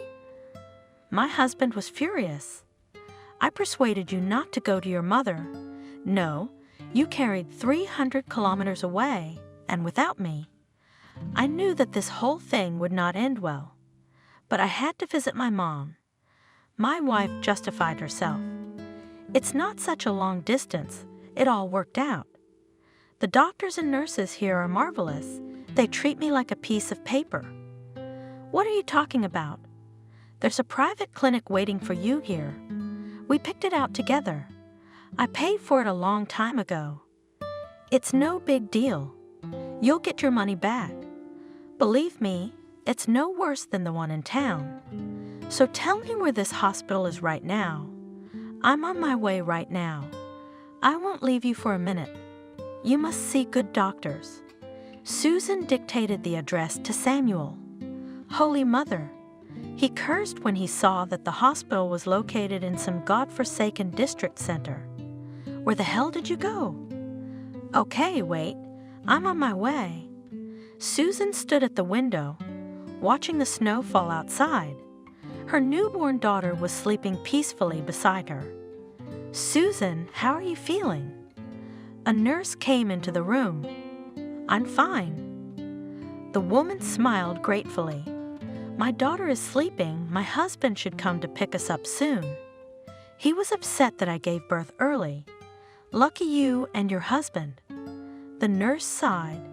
He's caring. Yes, we have been waiting 10 years for this child. We have been everywhere, checked everything. The tests were great, but we couldn't get pregnant. Do you know how painful it was to look at the moms who refused to give up their babies? We are young, healthy, cannot give birth to a baby, and these woeful moms, God gave such happiness, and they refuse it. And now the woman came to the crib and looked affectionately at the girl. We are happy to, the three of us. It's a shame about the refuseniks, the nurse said. I have so much milk. Susan laughed suddenly. There's enough for two. To tell you the truth, I've always dreamed of having twins so we could have 2 kids at once. The joy of all the years of waiting. Susan? The woman asked, hesitating. There's a little boy in the room, a sweet boy. His mother died in childbirth, and we haven't even seen his father. If you have a lot of milk, maybe you would agree to feed him. I have to pump anyway. Oh, and of course, bring him quickly. The young mother agreed. But he must have grandparents, right? They should, but Lisa, the boy's mother's name, said no one wanted her and her son. That's terrible. Poor thing. Tears came to Susan's eyes. Don't worry, you'll lose your milk. The nurse was scared. I feel fine. Bring the boy in. 5 minutes later, the woman returned with the baby in her arms, sucking greedily on the breast, looking at Susan with blue eyes. Little one. The woman said quietly and stroked the baby's head, kissed the pink cheek. Only 2 days of his life, and already he has experienced grief and betrayal, and now he is going to the orphanage. While we will stay with us, and then to the baby house, maybe someone will be lucky enough to adopt him. The boy is healthy, and his mom is not some alcoholic. Her kidneys failed, and here we do not have such equipment as in the city, so they did not save. She sighed sorrowfully. There was a noise in the corridor. What's going on in there? The nurse left Susan and walked out of the room. A man? She heard a woman. Where are you going? You can't go in the room. There are children in there. Let me through. The door opened and Samuel appeared on the threshold. My wife is here. Susan put her finger to her lips, still cradling the boy, who, because of the sudden sounds, let out his chest and was about to cry, wrinkling his nose funny. She pointed to the crib where their daughter was sleeping peacefully and continued feeding the baby. Susan? A nurse came into the room. Give me the boy. Daddy, you won't be here long, no visitors allowed. They're discounting the fact that you've traveled a long way. I got it. Thank you. The nurse took the baby away. Susan. Samuel handed his wife a bouquet of flowers, kissed her, and then asked her sternly, What was that just now? Samuel, Susan whispered hotly. Let's take this boy, shall we? Are you crazy? The man marveled. Are you out of your mind? How could we take someone else's baby? My love, his mother died, and his relatives have written a refusal. Nobody wants him, you understand. We'll have a girl and a boy. That's great. Do you realize you're taking someone else's baby into the house? Samuel was really pissed off. What if it's sick or we can't handle it? Are you going to take it back? It's not like picking up a kitten on the street. It's a person. I get it. Susan looked at her husband pleadingly. We can handle it. His mom was a decent woman, not a drunk, not a drug addict. Okay. Samuel paced the room from corner to corner. I don't want to hear anything about him right now, you understand? I'm tired from the road. You're emotionally asking me to take in an orphan. Let's do it like this. The doctor said you're gonna have to stay here for a couple more days. We'll think it over with a cool head, and then we'll decide." "Okay, okay," Susan replied, looking at her husband with a rapturous gaze. "I love you, and I love you." The man leaned over and kissed his wife, then walked over to the crib where their daughter was sleeping peacefully. "Thank you for the baby." He leaned over the girl, scrutinizing her face. "How long we've waited for this day." "Yes, I'm very happy. We are both happy, and now I have to go." Samuel said regretfully, "Your nurse is very strict. I'm afraid she'll kick me out. I'd better go myself." He smiled, went to his wife again, hugged her and kissed her. "Don't miss me. I'll come back tomorrow." Her husband left, and Susan did not sleep. She thought whether it was right to adopt a boy. Doubts did not give her peace. Finally, she got up and left the room. "Helen," she turned to the nurse on duty, "don't forget to bring the rejected boy to me for feeding. There's nothing for you to do." The girl wrinkled her nose. "Feed yours. You'll be leaving soon anyway, and he needs to get used to the bottle. But you still bring it." The woman asked insistently. The nurse shrugged and went back to her work. Susan stood for a moment longer, then returned to the room. She had fed the babies twice during the night, and each time her heart sank when the boy was taken from her arms. "We're discharging you tomorrow," the attending physician said. "The tests are good. There's no point in keeping you here any longer." Good. Samuel was happy when his wife told him. "Let's go home at last, Samuel." Susan looked at her husband questioningly. "You promised to think about the boy. Do you still insist?" "I don't insist. It has to be our mutual decision. I'll give it up if you say no, but before you say anything, think carefully. Maybe fate has put it in our hands. We're hardly going to get a second one, age and all, and here's a chance. Don't you have a heart? He'll be alone. He'll be placed in an orphanage. Then maybe he'll be adopted. We don't know where he'll end up, but he'll be fine with us. We love him like family." "Okay." Ruffling the hair on the back of his neck, Samuel said, "Suppose we take him, but how will you explain his appearance to our relatives?" "I've got it all figured out." Encouraged by Samuel's words, Susan hurried on. "We'll say I'm having twins, but how do you envision it?" The man clutched his head. "We told everyone we were expecting a girl." "So what?" "We can say that we just hid the presence of a second fetus. We wanted to make a surprise. But think about it. Who will find out the details?" "What about the parents?" Samuel doubted. "I think we should tell the parents the truth." "Well, Samuel, my beloved husband, what decision will we make?" "As you say, so it will be. I agree with your opinion." Ouch! He waved his hand.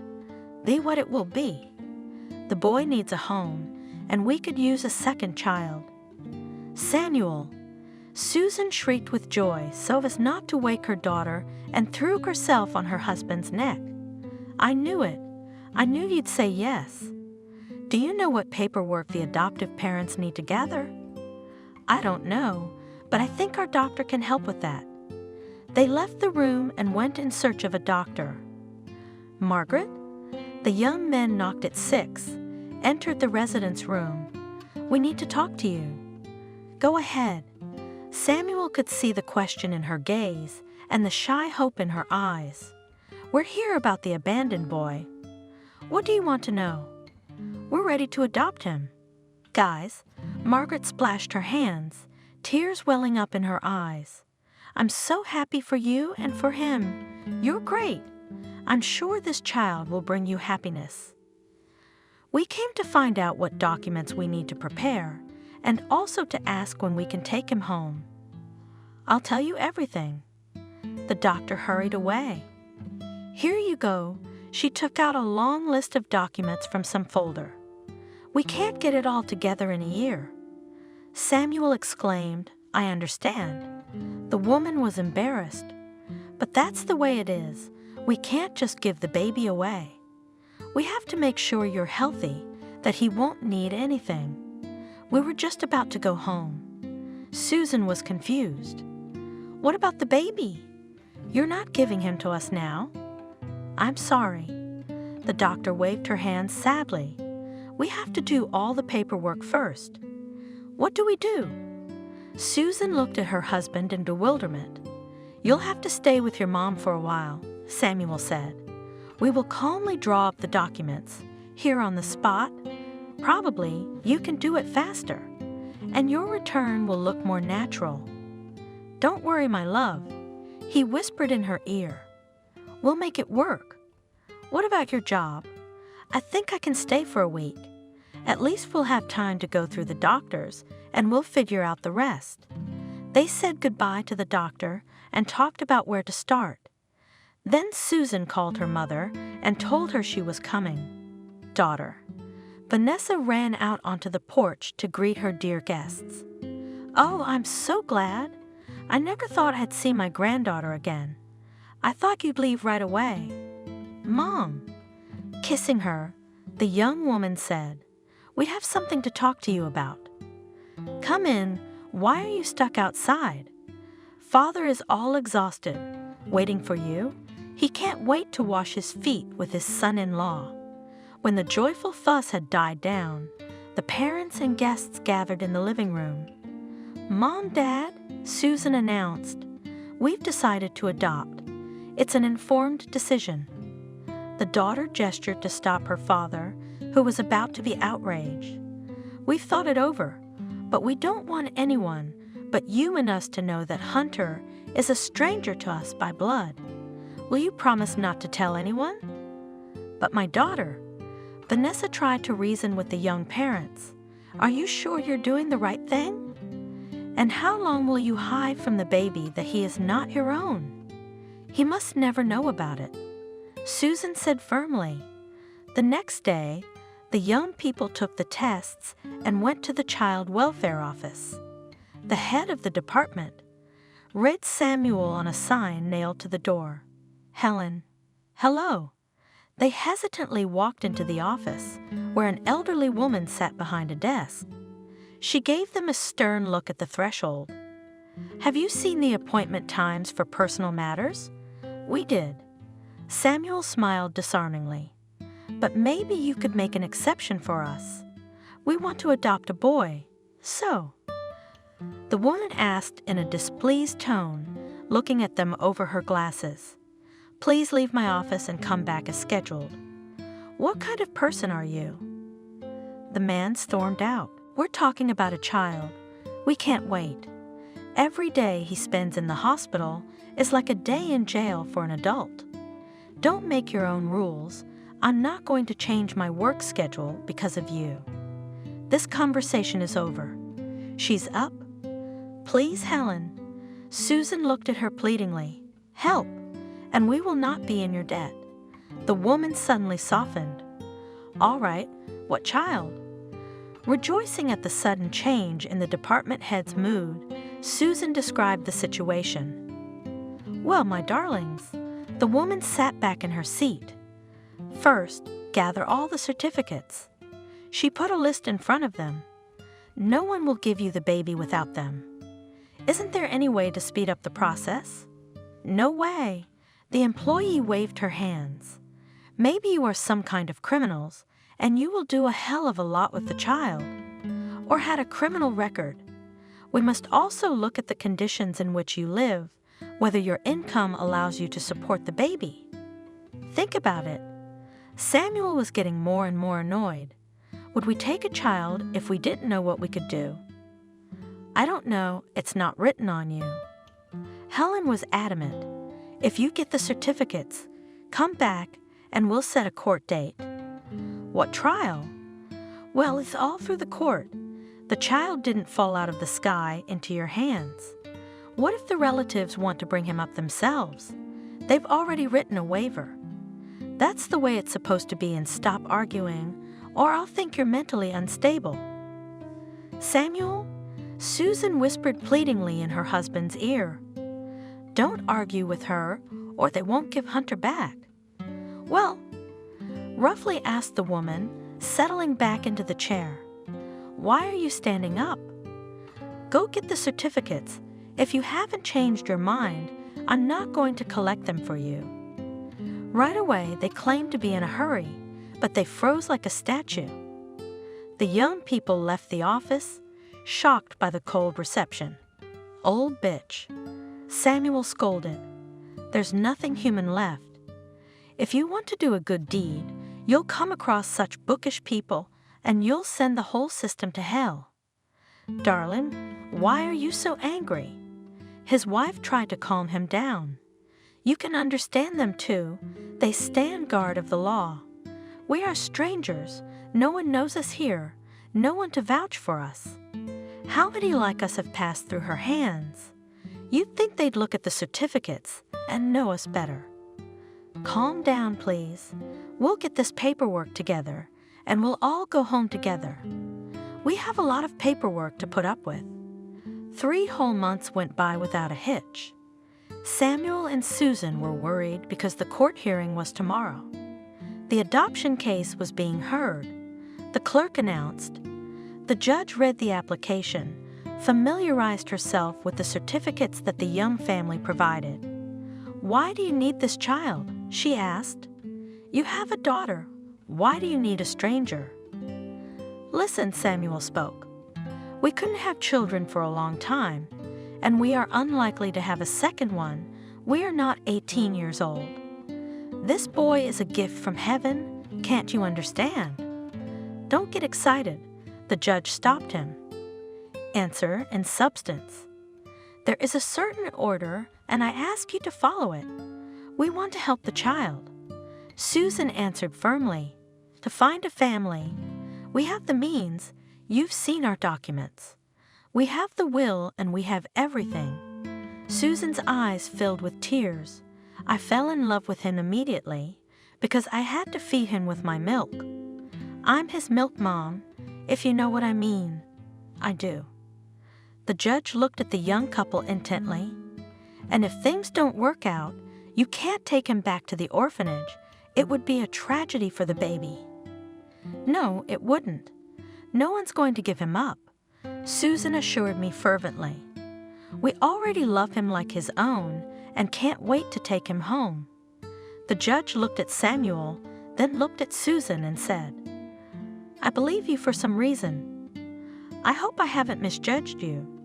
The court recessed for deliberation, the clerk announced. A representative of the guardianship authorities followed the judge into the deliberation room. All rise, the court is in session. The clerk again announced, the application for adoption is granted. Solemnly pronounced the judge. Thank you.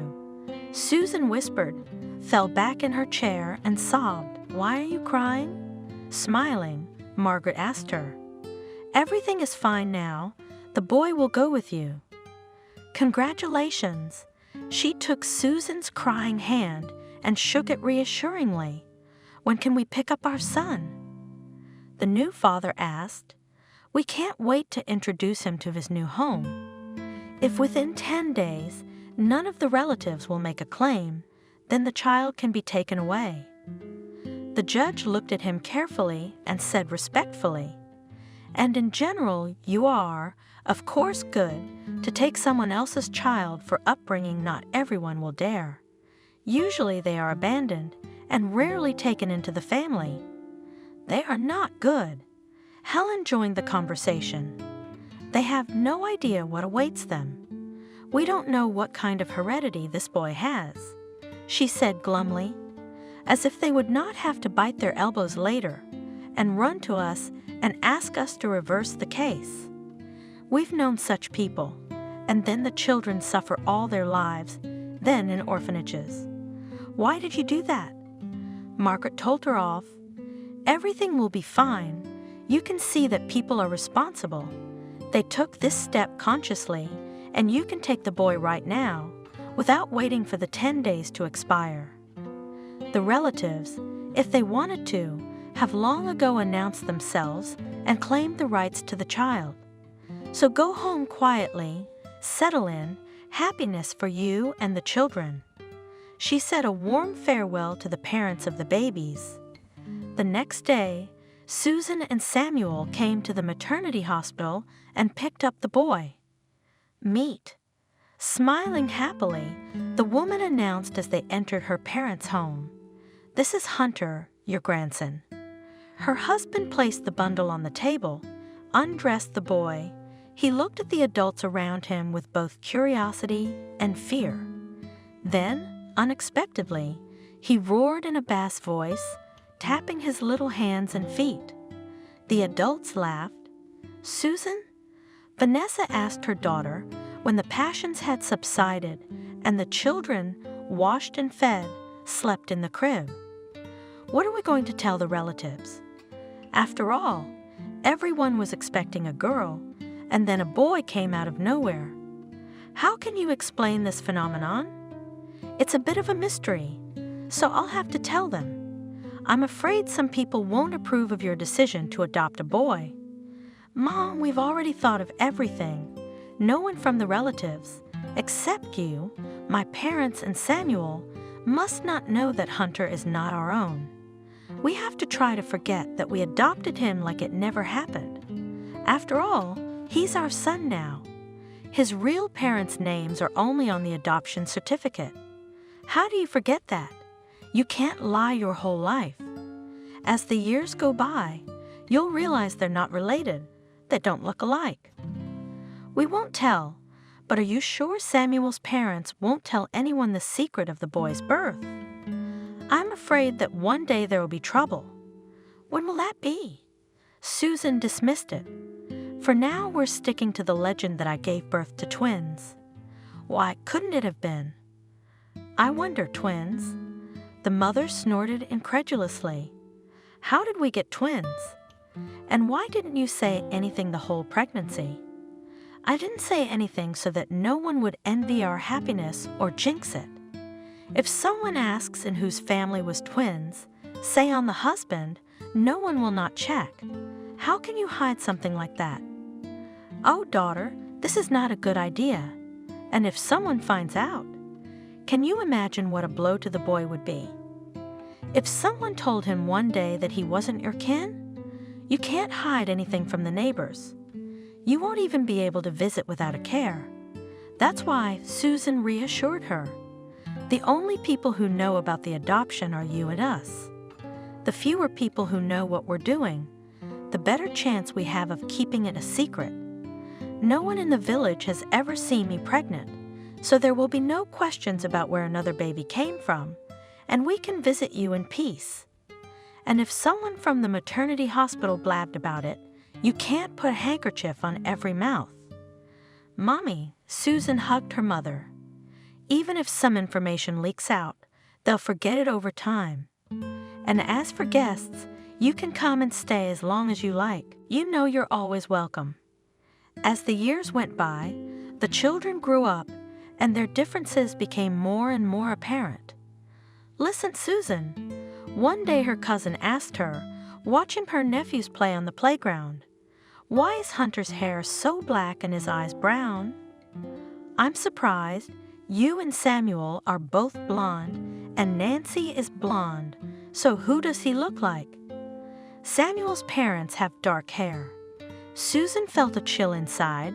She didn't pay attention to little things like that. You saw them. Oh, who knows about genes? How am I supposed to know whose breed Hunter is? Personally, I don't care. Look how smart that boy is. But he and his sister look nothing alike. So what? Nancy's our breed and Hunter's his father's. It's still strange. The woman eyed the boy suspiciously. Are you sure you didn't have your baby switched at the hospital? I saw a program on TV the other day where several families suffered because of negligent nurses. Imagine, only to find out that the children were accidentally switched. Don't be ridiculous. Susan told her off. What are you doing with my kids? Have your own and put them under a microscope. It's like, it's not like. Even if it is, nature is so inexplicable. Doesn't it happen that babies don't look much like their parents? If I were you, I'd get a DNA test, see if they're really switched. Brother and sister can't be so different, but if you gave birth to them from Samuel, they are. She laughed. Are you out of your mind? How could that thought even enter your head? What should I think? The relative excused herself. I could be offended by such words. Come on. The woman poked Susan in the side conciliatingly.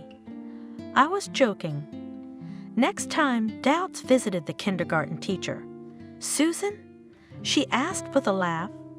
I look at your babies and I can't understand how the same parents have such different children. Nancy is such a creative girl, singing, dancing, and how she tells poems. Hunter is completely different, silent, no creative skills, but he's already solving math problems. Susan remarked sharply, I don't get it. What are you implying? No, I'm not implying anything. The young teacher was frightened. I just can't understand why they don't even look alike. Because they're twins and twins can be different. In fact, leave my kids alone. Curiosity won't get you anywhere. Ask less questions. Do more with your kids. Susan said coldly, I'm sorry. The teacher was embarrassed. I didn't mean anything bad, but it's strange that they don't look alike at all, as if they came from different parents. Such conversations made Susan panic, and she tried to control herself and not get into an argument, proving that the man was wrong to question her children's parentage. Hunter and Nancy had been very friendly since childhood. If one of them was hurt, the other always came to the rescue. They were feared at school because the two of them could put any bully in his place, and yet sometimes there were situations that made their parents worry. Mom? Hunter asked one day, what's your blood type? B positive. And Dad? B positive. Why do you ask? What's mine? You? Susan hesitated and looked helplessly at her husband. Yes, waiting, looking at the parents, the son asked. Today we talked about blood types in biology, and I don't know which one I have. You see, the woman was confused and then gathered herself and spoke cheerfully. In the maternity hospital, and children do not determine the blood type if the R factor is positive. That's why we don't know exactly what yours is. And what could be? Insisted son. Any type. If you have studied this topic in biology, you should know that in our case, children can have any blood type. How can I find out mine? You can get your blood analyzed and ask to have your blood type determined. Satisfied with his mother's answers, Hunter went about his business, while Susan poured herself a glass of water and drank it in one gulp. The older she gets, the more she asks questions that stump me. Thank goodness you found something to answer. My husband remarked, I'm afraid to guess what he'll ask next time. Time was running fast. The high school graduation came unexpectedly. Had we waited and our children would receive their diplomas today? Susan rejoiced, waiting for the celebration. I can't believe how fast the school years have gone by. I'm glad, Dad said, that they already know where they're going to go. They're wonderful children. Nancy will have a hard time. Mother smiled. The exact sciences were still unknown to her. Maybe she shouldn't have gone to an institute. A technical school was enough for a girl. Nothing. A good education has never hurt anyone. I'm glad that children help each other. Father remarked, Hunter won't leave her. You'll see she'll study for 2. The children went to university. Studying was not easy for the daughter at first, but Hunter studied with her sister in the evenings, and soon she began to make progress. Sister, do you know where we have all the documents? Hunter asked her once. I need my passport urgently, and I have no idea where to find it. Look in the cupboard. I think I've seen it there recently. Nancy responded, "Why do you need one?" "I want to enroll in a driving course. They don't accept applications without a passport," answered his brother, digging through the papers.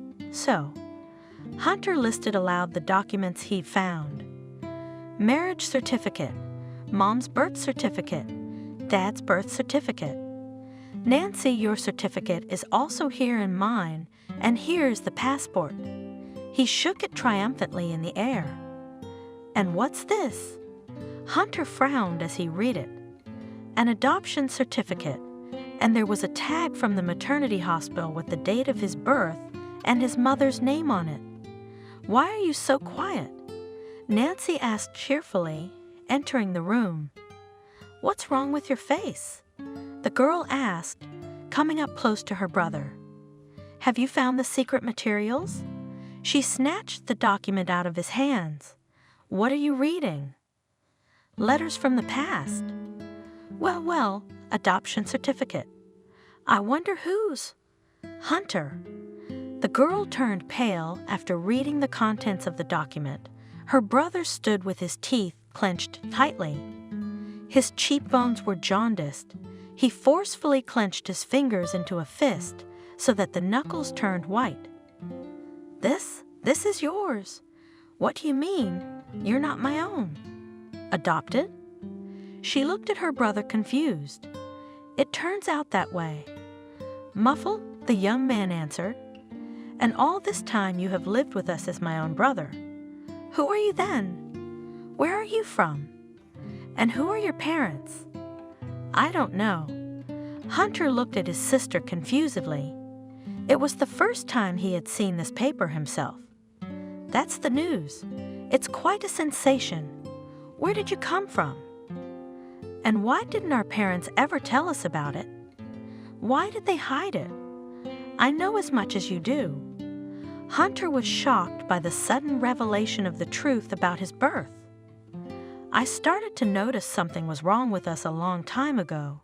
Usually real brother and sister feel for each other, but I've never felt anything like that for you.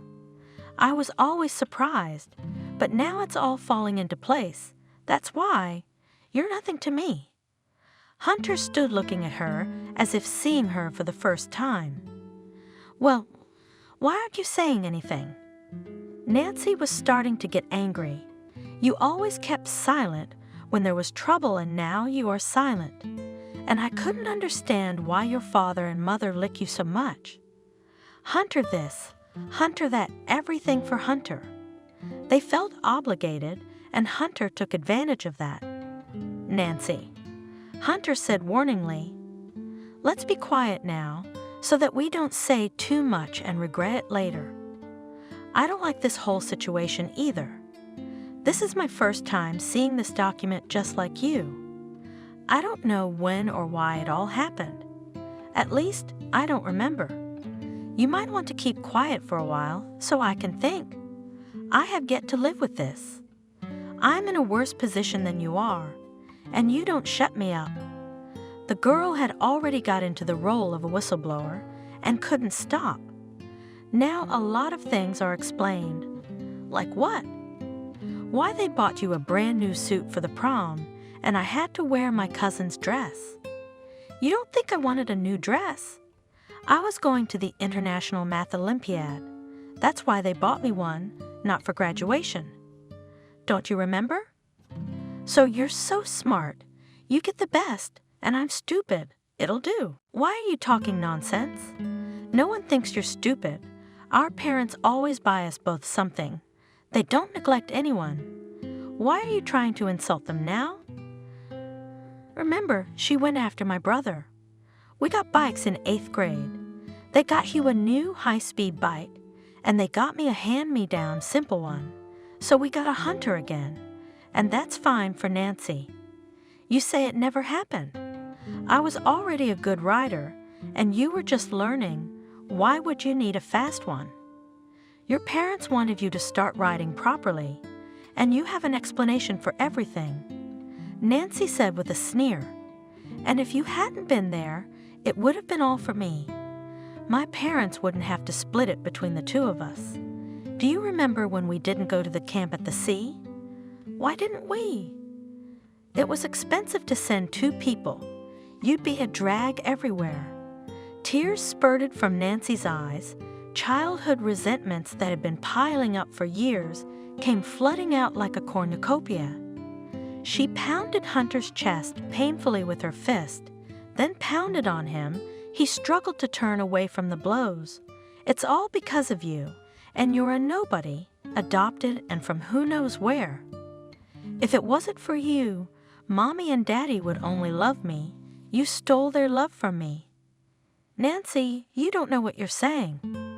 The young man, looking at his crying sister, was ready to cry too, but held himself back. He was unbearably hurt by his sister's words and even more hurt by the truth he had learned. I know, the girl screamed. I know. I've had to share my parents' attention with you all my life. They treated me like a silly little girl, but you're a math star. You're smart, strong, and I'm just an app. Even at school, you're a role model, and no one ever paid attention to me. You have your own talents. Hunter tried to calm her down. Why are you trying to insult me now? It's hard enough as it is. Believe me, I don't like this whole situation, and I don't know what to do. I don't know what to do. Your parents always put you first, but in reality, you're nothing and your name is nothing. You're a stranger to us. Get out of our house. There's nothing here for you. Dad and Mom are mine, understand? And you go back to yours. Where are they? They abandoned you. They abandoned you, and they took pity on you. A poor orphan, a foundling. I hate you, I hate you. She rushed to her room, fell on her bed, and wept. At these words, which sounded like a slap in the face, Hunter turned pale. All right then, he said. If that's the way you want it, I'll leave. I'll find my real parents and forget about you. I don't want anything from you, so live as you wish. Go away. Tears were streaming down his face as his sister ran after him.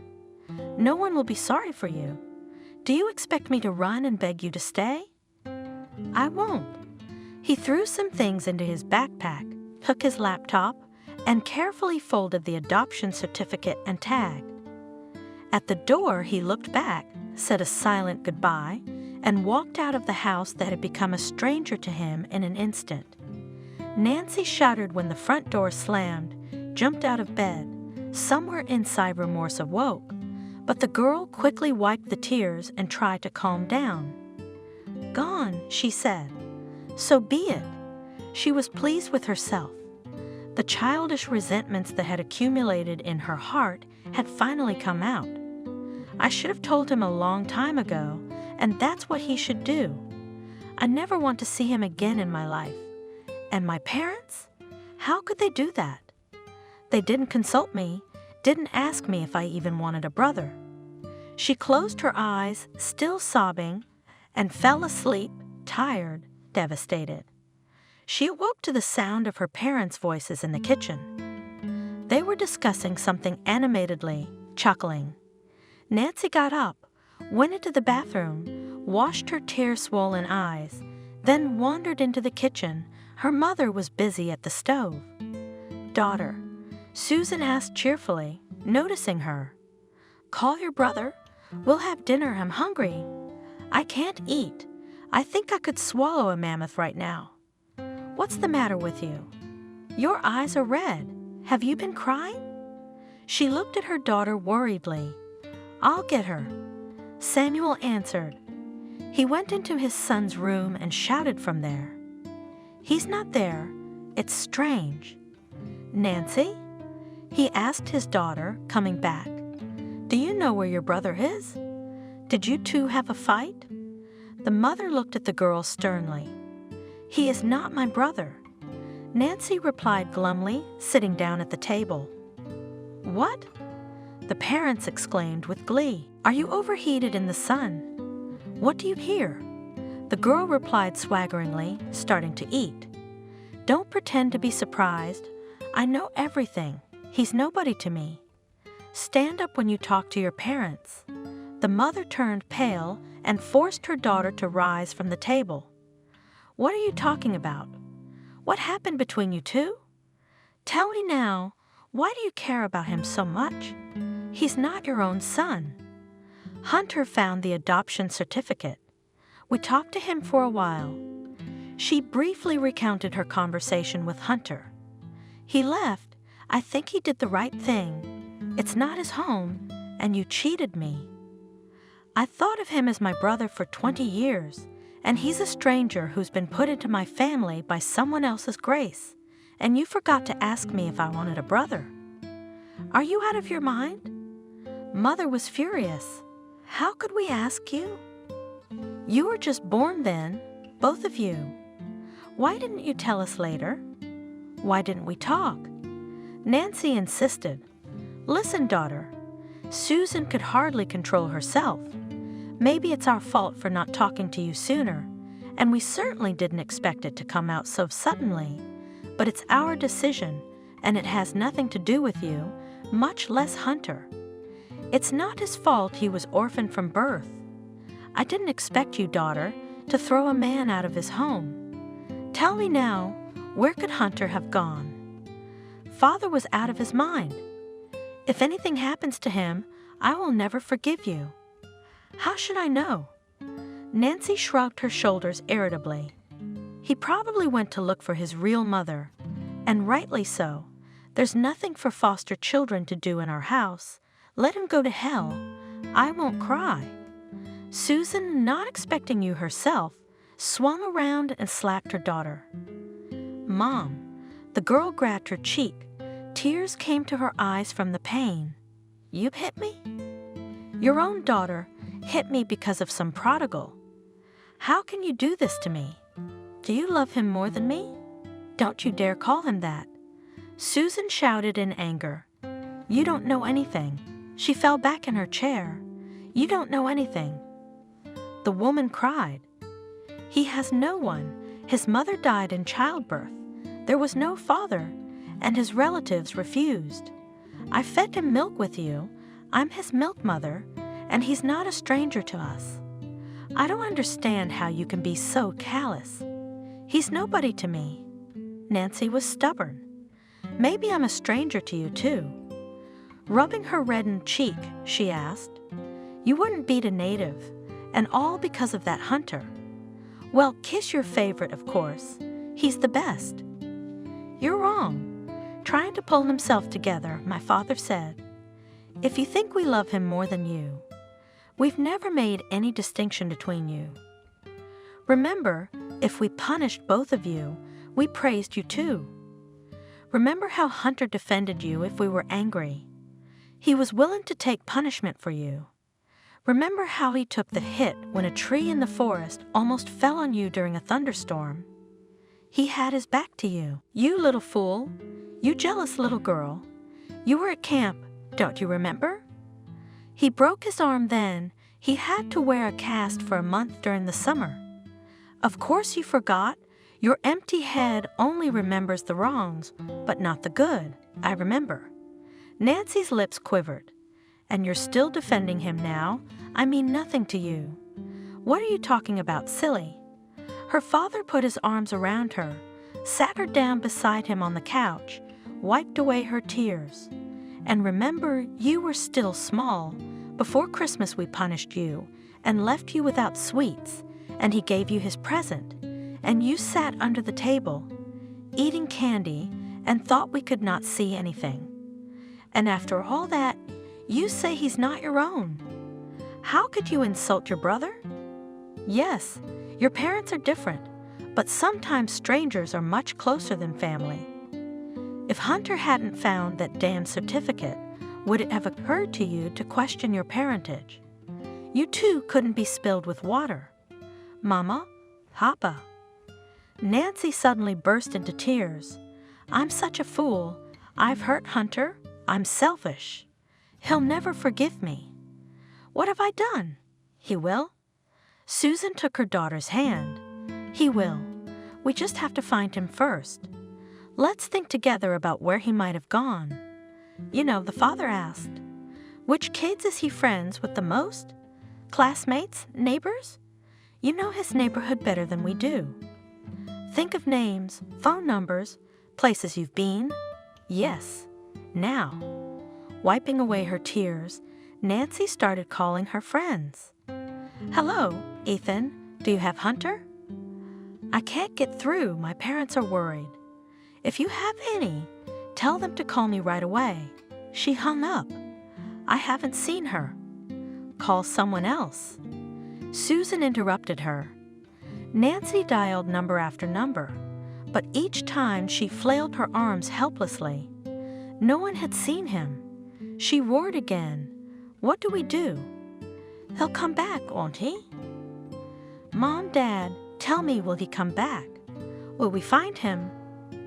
There's nothing to do at home, Samuel said. I suggest we go to the yards. Dad got up, started to get dressed. Maybe he's sitting on a bench somewhere now, hesitating to go home, resentment getting in the way. He doesn't know that Nancy's head is back on straight. What a mess you've made of things, daughter. Father shook his head reproachfully. I know. Like a straw, the mother grasped at the suggestion. Let's go look for him, ask around, see if any of the neighbors have seen him. He couldn't have disappeared without a trace. They went to all the nearest yards, but Hunter seemed to have vanished into thin air. Okay, Samuel was determined. Now it's late. It's pointless to go through the yards. It's unlikely to spend the night on a bench. Probably hiding somewhere. Let's wait till morning. Maybe his son will show up. After all, he's a sensible man. And if he doesn't? Susan looked painfully at her husband. He had been wronged, and God only knows what was going on in his head. Nancy has told him so much. If he doesn't come back, we'll go to the police in the morning. It's useless to look for him ourselves. Let the professionals do it. They went home and went to their rooms. Mother woke up from every rustle. But Hunter did not appear, did not call, did not send a message. The night passed without sleep, waiting. It was our own fault, Susan said in the morning as she made breakfast. For some reason we left the documents in a prominent place. We should have destroyed them immediately. I asked you to. I've forgotten all about them. My father lamented. I never thought that someone would need to go through old papers. Well, now it's too late to sprinkle ashes on your head. Let's have breakfast and go to the police. What about me? Nancy asked, wrapped in a blanket and squinting her sleepy eyes. You stay home and wait for your brother. Keep your cell phone on you, and if he shows up, call him right away. You got it? Okay.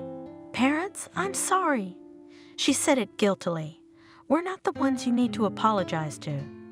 Susan and Samuel drove to the police station, her father driving silently, staring at the road. Nothing bad should happen to him, right? Susan asked suddenly. Of course not. He's an adult. He always weighs his every move. He thinks straight. He'll get by. They drove up to the police station. Our son is missing. The mother said, We've got a missing son. We want to file a report. How old is the child? Asked the officer on duty, without taking his head from filling out the log. 20. You what? The policeman immediately took his eyes off his notes. Are you kidding me? I don't understand you. Susan was taken aback by this strange reaction. The boy is an adult. The policeman grinned. Couldn't he go out with his friends or stay at a girl's house? Why are you panicking? We've got enough work to do without your great young man. Wait, he'll be back tonight. Maybe you shouldn't be so quick to file a report. Are you refusing to accept our application? Susan looked at him suspiciously. No. The desk clerk was embarrassed. Of course you write it, we'll take it. But what if you come back now and your son is already at home sleeping after a stormy night? What are you saying? The worried mother was indignant. Hunter would never do such a thing in his life. He doesn't drink at all and always warns me if he's going to be late. But this time he didn't. The young man remarked reasonably. He didn't. Susan agreed. But this is a special case. Please help us bring our son home. We've hurt him very much. He's proud. He'll never come back on his own. Don't worry, we'll find your boy. The officer on duty reread the statement, attached a photo. Stay at home. If he shows up on his own, let us know at once to call off the search. Parents rushed home. I wish I could. Susan spoke without blinking, staring at the road. I wish the children were home now. I wish that too. Samuel responded. We should think about where he could go. They went up to the apartment and opened the door, hoping to see their son. Didn't show up? The mother asked from the doorstep. Nancy shook her head negatively. Hunter's son. Susan went into the living room and sat down on the couch without undressing. Where are you? Mom? The daughter came to her mother, hugged her. Don't get upset. We'll get him off, you'll see. They sat together in the living room and waited for some news, but the phones were silent. Meanwhile, Hunter arrived at the bus station. Hello. I need a ticket to. He glanced at the tag and named the city. The woman behind the window looked at him curiously, asked for his passport, punched the receipt, and handed him the ticket. The bus is in 50 minutes, she informed him. The young man went into the station cafeteria, drank coffee, ate a couple of rolls, and wandered around the neighborhood.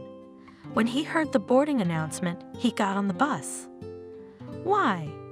He thought to the peaceful whirring of the engine. Did my parents hide from me that I was not their own son? Why did they adopt me?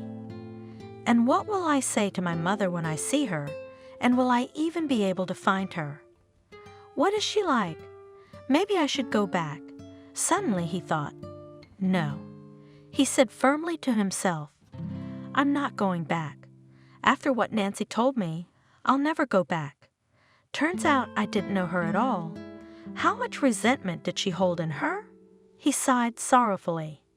Soon fatigue and worry took their toll, and in a few minutes Hunter dozed off, sitting comfortably in his chair. Hey, boy! Hunter woke up to someone shaking him by the shoulder. Wake up, end of the line. The bus isn't going any farther. Get off, come on. Ah! The young man had barely recovered from his nap. Sorry, I'm getting off. He rubbed his face, finally throwing off the remnants of sleep, picked up his backpack, bag with laptop, and got off the bus. He looked back and walked down the street. Excuse me, he stopped a woman passing by. I'm looking for this man. He said his mother's name. Do you happen to know where she lives? Camille? I do, of course I do. She grinned, looking at the boy with interest. Everyone here knows her. Can you tell me how I can find her? And who are you? Never mind, just tell me where to find her. Go down this street. After 2 houses, turn right and go to the end. There's your Camille. Thank you. Hunter hurried toward the house where he thought his mother lived. Hey, boy, the woman called out to him. I'd think twice before making an acquaintance with someone like that if I were you. Hunter didn't answer anything, but walked to the given address. He was nervous for the upcoming meeting. The street was lined with well-built houses, and Hunter looked at them curiously. But the closer he got to the outskirts of the village, the slower his step became. The rich, well-kept houses were replaced by old, ramshackle huts, and Hunter stopped in front of one of them. Did someone really live here? The young man could not believe his eyes.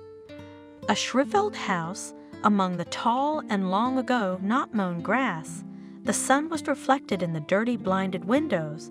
On a shabby plaque nailed to the corner of the house One could hardly see the number of the house.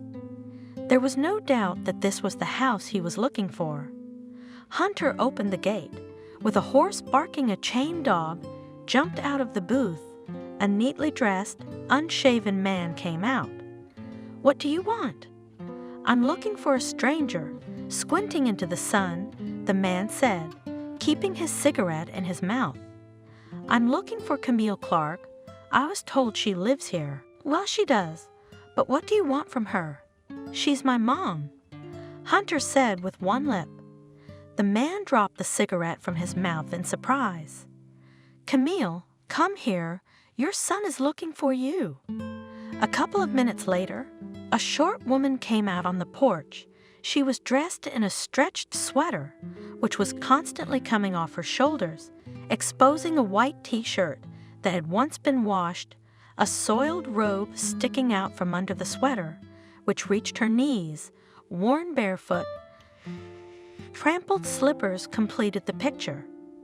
She, fixing her dirty, disheveled hair, looked at the stranger attentively and spoke in a faltering tongue. "What are you doing, Bob? Have you eaten too much bleach?" "What son?" "I don't have one." She immediately shrieked and bent, having received a sensitive blow to the side from her roommate.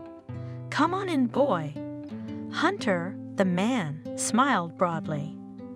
"Your mother's sick. She's not thinking straight. And it's been a while. How old are you?" 20, replied Hunter, walking into the house. "She's been looking forward to seeing you, hasn't she, Camille?" He squeezed his friend's elbow warningly. "Yes, yes," agreed the woman, looking at her partner perplexed. "Come and sit down, and we'll set the table with your mother." Bob dragged Camille into the kitchen. "You almost ruined everything," he hissed at her. "Can't you see that? The kid's well dressed, so he must be from a rich family." "Well, he's not my son. I've never had kids." "Who cares now, stupid? If you're his mother's full namesake, we can capitalize on that resemblance. You know what I mean, dummy head." "But how?" "First of all, make up a sob story about why you had to give him up. We need to do everything we can to keep him here." "Why?" "We don't have enough to eat, and we've got an extra mouth to feed. He's a big boy. He needs to be fed." "What a fool you are. He's gonna feed us, so he can help his mommy a little. Now pretend to be a loving and suffering mother, a victim of human injustice. Go to him and pretend you've dreamed all your life of finding him." Hunter gingerly sat down on the worn sofa and looked around the room. "How can anyone live here?" he thought. "Why is it so dirty? It's like our place." He thought involuntarily, and then he stopped himself. "There's no us. I'm on my own." "What's your name, child?" Camille appeared in the room. "Hunter." The young man went up to meet her. "Wow." The woman brushed away a tear. "I dreamed of naming my son Hunter, too. Apparently, God heard me and suggested this name to your foster parents." She walked over to the young man and took him into her arms. "Son, how happy am I to see you." She pulled away from him, scrutinizing him. "Tall, handsome, just the way I imagined you in my dreams. You have no idea how much I suffered for leaving you at the maternity hospital." "But why?" Hunter looked at her intently. "Why did you leave me?" "Let's sit down. There is no truth in your feet." She sank down on the sofa beside her guest, folding her hands mournfully in her lap. "I would never have given you up if it weren't for circumstances, son," she sobbed. "I had no money to support you." "Who was I?" "A young girl with no education, no steady job. Your father, when he found out I was pregnant, abandoned me. My parents conditioned me to leave the baby at the hospital or get the hell out. What could I do? I was almost as old as you are now. I'm sorry, son." She took his hands in hers and clung to them, hot tears streaming down her cheeks. Hunter felt them dripping down his arms. "I'm very guilty before you. I'll never begrudge you forgiveness." "Oh, come on, you. I understand different circumstances happen. I'm not angry with you. But now that you've found me, we'll never part again, will we?" She looked hopefully at the young man. "Yes, I'll stay with you, if I may." The woman hugged the boy. He wrinkled his nose, smelling the strong odor of booze and unwashed female body. He wistfully remembered the smell of his foster mother, always well-groomed, clean, and trim. "Thank you, dear, for not giving up on me, for finding me. Now I'm not afraid to die, my blood." "Dying? Why do you say that?" "I'm very sick." Camille sighed heavily. "What about you? Is there anything I can do to help? You see, there's no work here. We get by on odd jobs, and my health isn't what it used to be, and I'm old. The employer wants someone younger. We don't even have anything to buy you. So let me go to the store now," suggested Hunter, rising to his feet. "I have money. My darling son." Camille hugged the boy again. "Thank you. We must celebrate your arrival. Bob?" She called her roommate, who had been in the kitchen all this time. "Take the boy to the store. Tell him what to buy for the table." By the time the men returned from the store, the woman had put the room in relative order. A mountain of unwashed dishes disappeared from the kitchen. The floor was washed. An old but clean bedspread appeared on the sofa. The table was shot with oilcloth. "Here we are," Bob announced happily, putting 2 full bags of sundries on the table. "Generous son of yours. Come on, mother, set the table. We'll celebrate his return to you. I've invited some friends of ours." Quietly, he said in the woman's ear, "Is there a place to wash?" Hunter asked hesitantly. "I'm sweaty and dusty from the road." Bob laughed. "We have a bathhouse, but we ran out of firewood last month, and we have no money to buy it. Tomorrow we'll agree with the neighbors. They'll heat the bathhouse. You'll wash yourself, and if you want, you can wash yourself with cold water, straight from the well. I'll bring a towel right away." Hunter, shivering from the cold, doused himself with water from the well, changed into a fresh t-shirt, and returned to the house. "Sit down, son," invited his mother. "Don't be sorry what God has sent. We serve." Hunter sat at the table, listened to the conversations of adults, and saw how his mother's mood gradually improved, warmed by vodka. "I see that you have fallen into a good family." She started talking. "Lucky then. Don't look at me like this. I used to be beautiful, not drinking. I had a hard life." She cried. "But when you drink, you feel better. And how I longed for you," she said, thinking all the time how my son was doing, and my son lived a good life, and now I'm like this, sick through and through. No job, no health. If it hadn't been for Bob, she'd have waved her hand and drunkenly hiccuped. I'd have died a long time ago. I can't work, and I need money for medicine, you know." "If you could live with your mom for a while," Bob suggested. "You could work, support her. We could get her health back on track." "All right, I can stay late. I'm on my university vacation right now." While they were talking, the guests arrived. "Here are our friends. Welcome to the new arrivals, Bob. This is Camille's son, here to visit." The man and woman said hello to Hunter, sat down at the table, and the conversation was immediately revitalized. "See." Looking proudly at Hunter, Camille boasted, "What a handsome son I have grown up. I wasn't so bad when I was his age, but now." She cried, knocked back a shot of vodka. "Alone, nobody needs me. All hope for my son." "You don't know." The young man looked around at the already pretty tipsy company. "Where can I get a temporary job here?" "If only at the market, as a loader," answered the guest. There is always a shortage of people there. I agree. When do I start? Come tomorrow, I'll set you up with the market owner. But the work is hard. He hummed, incredulous, looking at the puny boy. Can you do it? I can handle it. Shall I lie down? Hunter asked his mother, not boldly. He didn't call her by her name and patronymic. It was awkward, and he couldn't pronounce the word mom. Oh, what am I, dummy head? Camille got excited. Come on, I'll make you a bed. You're tired from the road. She took the young man to the farthest room, where there was nothing else but an old rickety wooden bed and a couple of chairs. The woman made up the bed and left Hunter alone. It took him a long time to fall asleep, reliving over and over the events of the day. Drunken voices came from the kitchen. Then one of the men picked up a guitar and everyone sang. The young man covered his head so he wouldn't hear the noise and soon fell asleep. Hunter? The boy woke up to the hoarse voice of the woman he thought was his mother. It's time for you to go to work, Bob. Hurry up so you can have breakfast. Hunter quickly washed his face, ate the remains of last night's feast, and went with the man to get a job.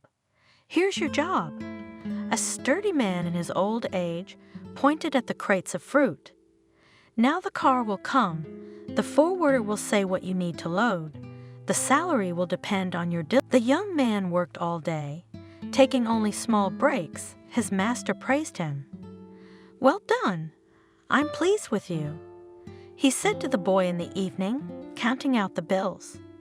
Here, you've earned it.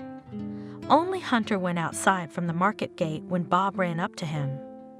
Hi, sniffing his nose and occasionally looking around, said the man. So, how was your first day? Fine, Hunter replied. I'm a little tired.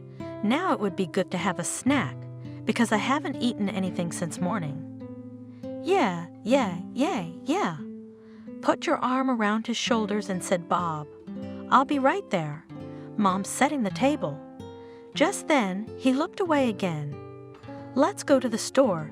It's supposed to be paid from the first paycheck, he assured, noticing the young man's perplexed look. And your mom's head hurts after yesterday. It needs to be fixed. Do you understand? You're a caring son, aren't you? You and I are going to go to the store. The man insistently pulled Hunter toward the store. We'll buy what we need, and then we'll go home. At home, the company from yesterday was waiting for them. Oh, they greeted Hunter with shouts of joy. Our breadwinner is here. The first paycheck should be properly celebrated, Bob announced, putting a bag full of vodka and snacks on the table. Well? Impatiently asked his mother. Show me how much you've earned. She looked greedily at the bills that the young man took out of his jacket pocket. You'll share it with your mother, right? Sure.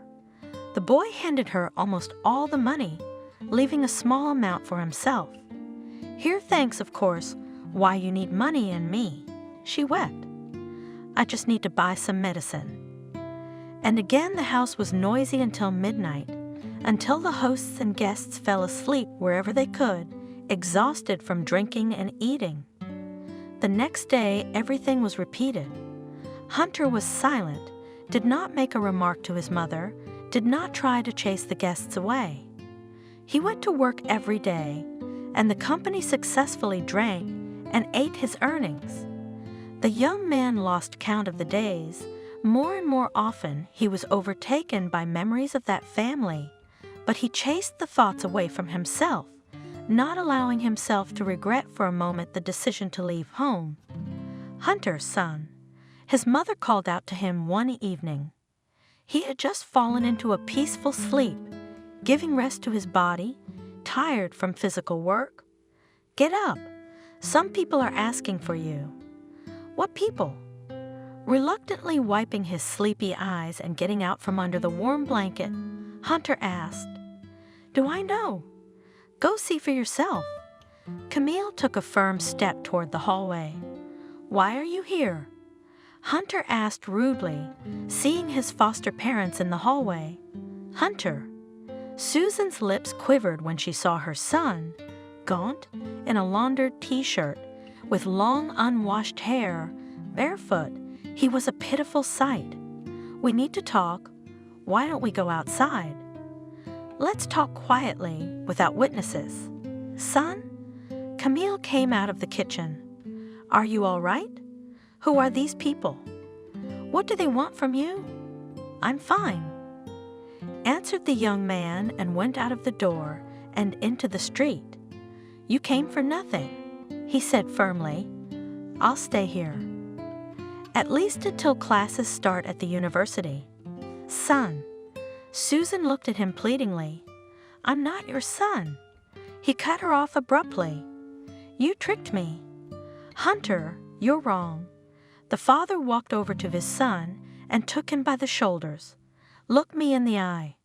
We had no intention of deceiving you. We just didn't find the right time to tell you everything, but we're not guilty of anything. There's nothing more to tell. Don't worry about it. I found my real mom, and I'm gonna stay with her and take care of her. You don't like the way she is. What can you do? You can't choose your parents. She needs me. It's my duty to stay by her side. Hunter. Stammering, Susan said in horror. Hey, boy.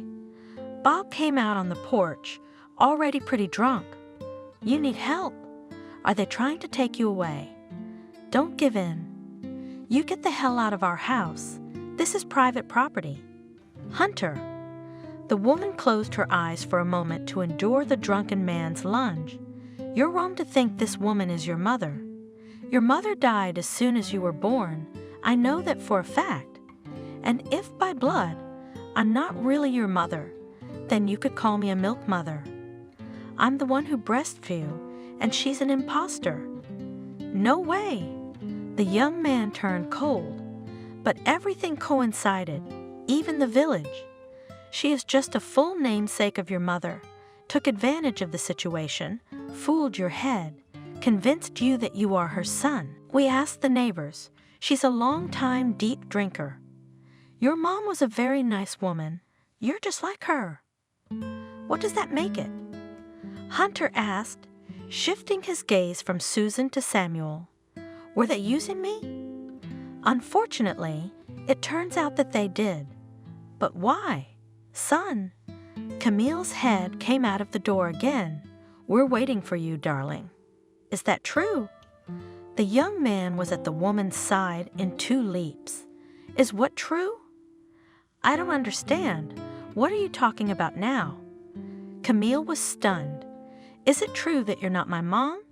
Did they tell you that? She nodded at the foster parents. You won't be able to lean on them. Susan remarked, I knew his mother. And if I did? Camille arched her back and looked at Susan with contempt. That I don't have the right to live like a white man for a while. She sobbed. I want someone to take care of me too. At least someone, but Hunter. She patted the young man's cheek. He recoiled sharply from her. He did it so touchingly. I loved being in the role of his mom. I am a very lonely person and need simple motherly happiness. Am I to be despised for that? Well, have you deceived me? Hunter boiled, just a little bit. Bob made it all up? Yes, and I felt like a mother this month because I have no one. Tears showed in his drunken eyes. We lived almost like a real family. That's mean. What do you know about mean? She swayed. Hunter supported her. I'm a miserable person, and even this month I loved you in my own way. You're a manipulator. Through Hunter. How could you take such a sneaky advantage of my trust? My goodness, how gentle we are. Camille snorted. Hunter, shall we go home? Susan looked at her son pleadingly. Why do you need me? You have your own daughter, and you don't need me. I'm just a nuisance. That's right. Camille clapped her hands. Don't go with them. Stay with us. You're a stranger to them anyway. So what difference does it make where you live? We have fun here. Don't listen to her, son. Susan didn't know what other arguments to make to convince him to go with them. You've always been and will always be family to us.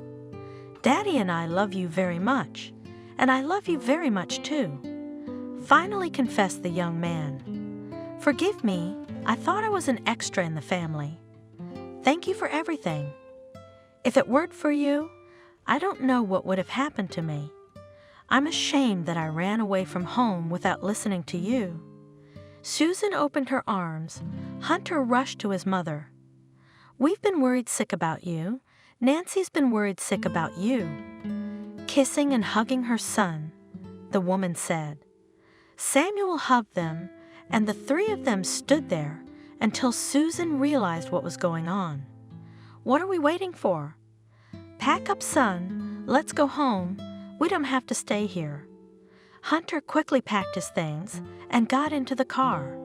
Hey, boy, Bob shouted after him. If you decide to run away from home again, know that you're welcome here. It was good to have all the misunderstandings behind him.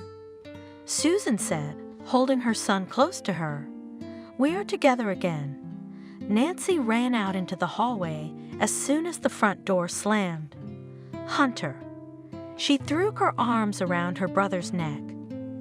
I'm sorry, I'm sorry, I'm sorry. I don't know what came over me the other day. I take it all back. You can hit me, but I'm sorry. Okay, forget it. Hugging her, the young man said, No, you say you forgive me. I really miss you, I really do. I'm insanely ashamed of what I said. You are the best brother ever. I really wanted you to come back. Tell me you've forgiven me. I won't let you go until you do. I'm not angry with you. Hunter replied with restraint. Forget everything I said to you. I'm very happy to have such a brother. I don't know what bug bit me then. Nancy held her brother's hands and looked guiltily into his eyes. I've been so bad without you.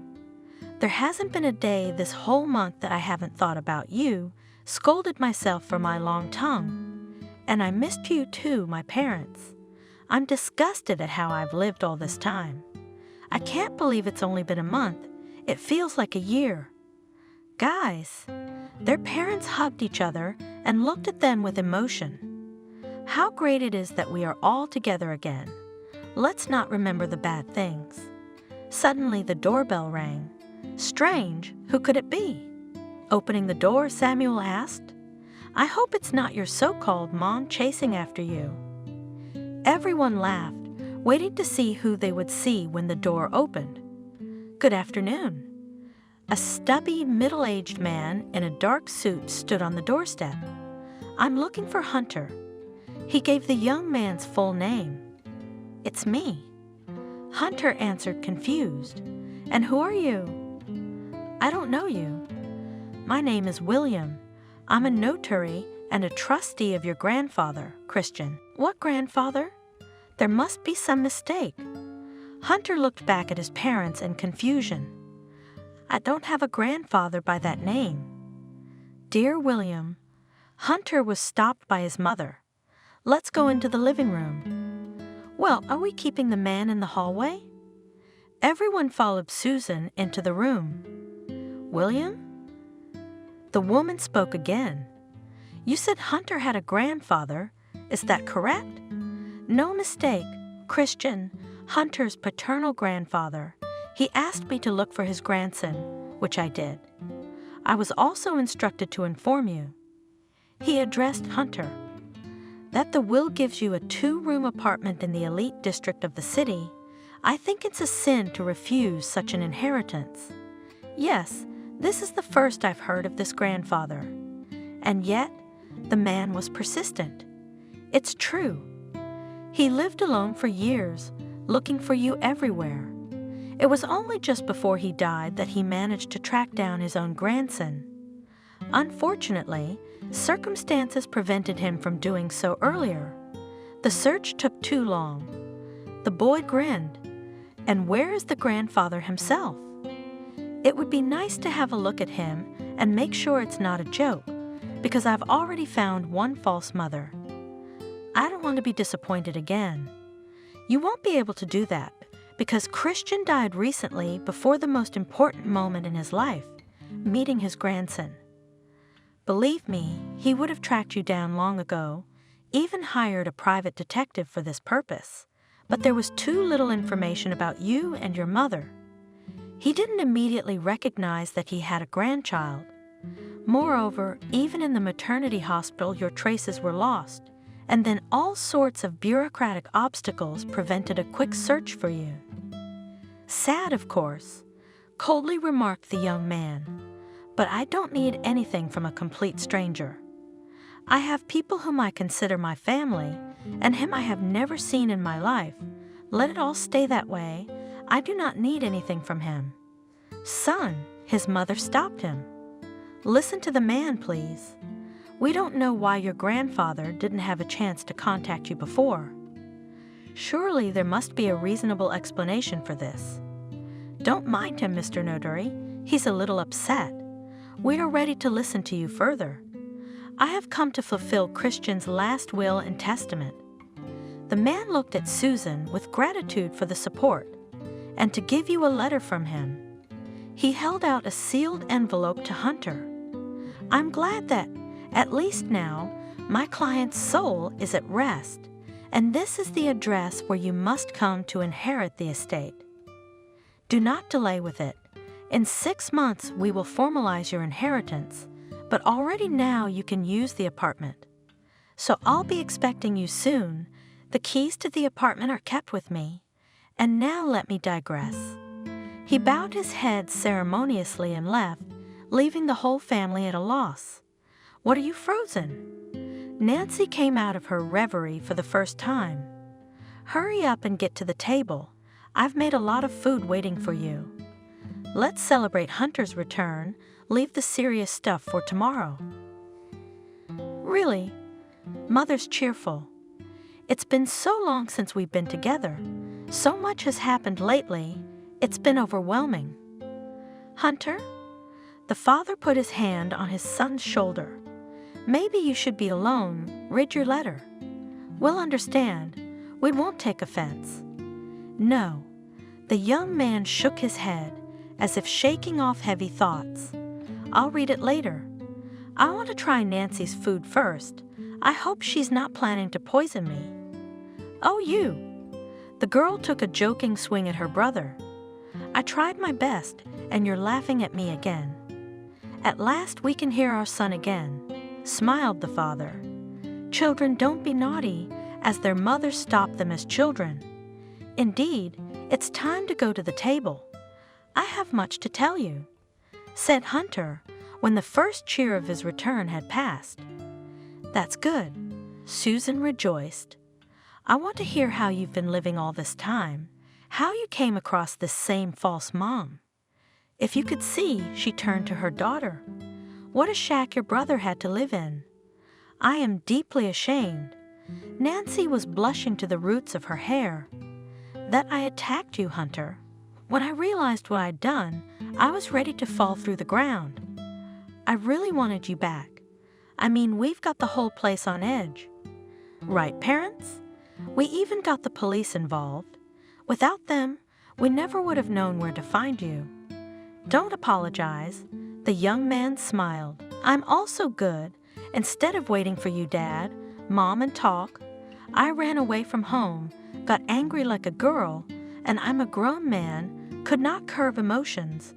It's unforgivable in me. He waved his hand guiltily. The most important thing is that we are together again. Susan looked fondly at the children, her husband. It was good that everything ended safely. Everyone had learned a life lesson. Now everyone knew everything. There should be no hard feelings. They sat up past midnight, talking, laughing, remembering stories from their childhood. We're sitting up too late, Mother realized. It's time, agreed Father. I'm tired from the road. Soon everyone went to their rooms, and Hunter was alone. He went to the window, and stood looking at the distant, dark sky for a long time. Finally, he resolutely grabbed the envelope, opened it, and began to read. "Dear grandson," Christian wrote, "if you are reading this letter, it means that I am no longer alive, and I will never be able to see you. I won't recognize you as you have become. I won't be able to look you openly in the eyes, to justify myself to you for your son, your father, and for myself, to ask for forgiveness. I won't be able to tell you that I've thought of you every minute. Yes, grandson, my heart is full of unspent love and tenderness. How I long to hold you against my chest, to tell you that I persisted in searching and hoping to meet you for all 20 years. Believe me, I would have given everything just to see you, at least once, and then I would not be afraid to accept death. Where were you, grandfather?" Hunter swallowed the lump stuck in his throat. Then the news that I was living in a foster home wouldn't have been so shocking to me. I wouldn't have developed a persistent sense of loneliness. He took a deep breath, regaining his composure, and continued reading again. "I'm sure you would have understood me, but I guess it was God's will to punish me severely for failing to raise my son properly. He left your mother when he found out she was pregnant. He ran away like a coward, afraid of responsibility, and when he admitted that your mother had a son by him, I immediately rushed to look for her. But it was too late. She died in childbirth, and you were immediately adopted. Nobody wanted to tell me the last name of these people, covering themselves with the secrecy of adoption. I had to stop looking because my son fell into bad company and needed constant supervision. I did not teach him responsibility, did not instill in him an aversion to bad habits, did not immediately realize that except for himself, he loves no one else. He got addicted to drugs and burned out in a couple years. My wife, your grandmother, couldn't bear the grief and left after her son. I was ready to go after them, but the thought of you kept me going. Can't you imagine, grandson, what torture it was? To be alone with bitter guilt. If my son hadn't left Camille, she'd still be alive. I hired a private detective, but he didn't get on your trail right away. The golden time was irretrievably lost. Unfortunately, worries over the death of my wife and son, despair at not being able to find you, undermined my health. I know that I don't have long to live.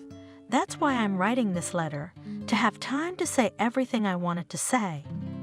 Now that you know the truth about our family, maybe you will find a drop of sympathy in your heart, and someday you will forgive all of us for making you suffer. I pray to God that you will find in your new family the happiness that my foolish son has deprived you of. To help you in any way I can, I'm leaving you a small inheritance. My notary will take care of the arrangements. I hope you won't refuse to accept this gift. That's it, dear grandson. My heart acts for you every day.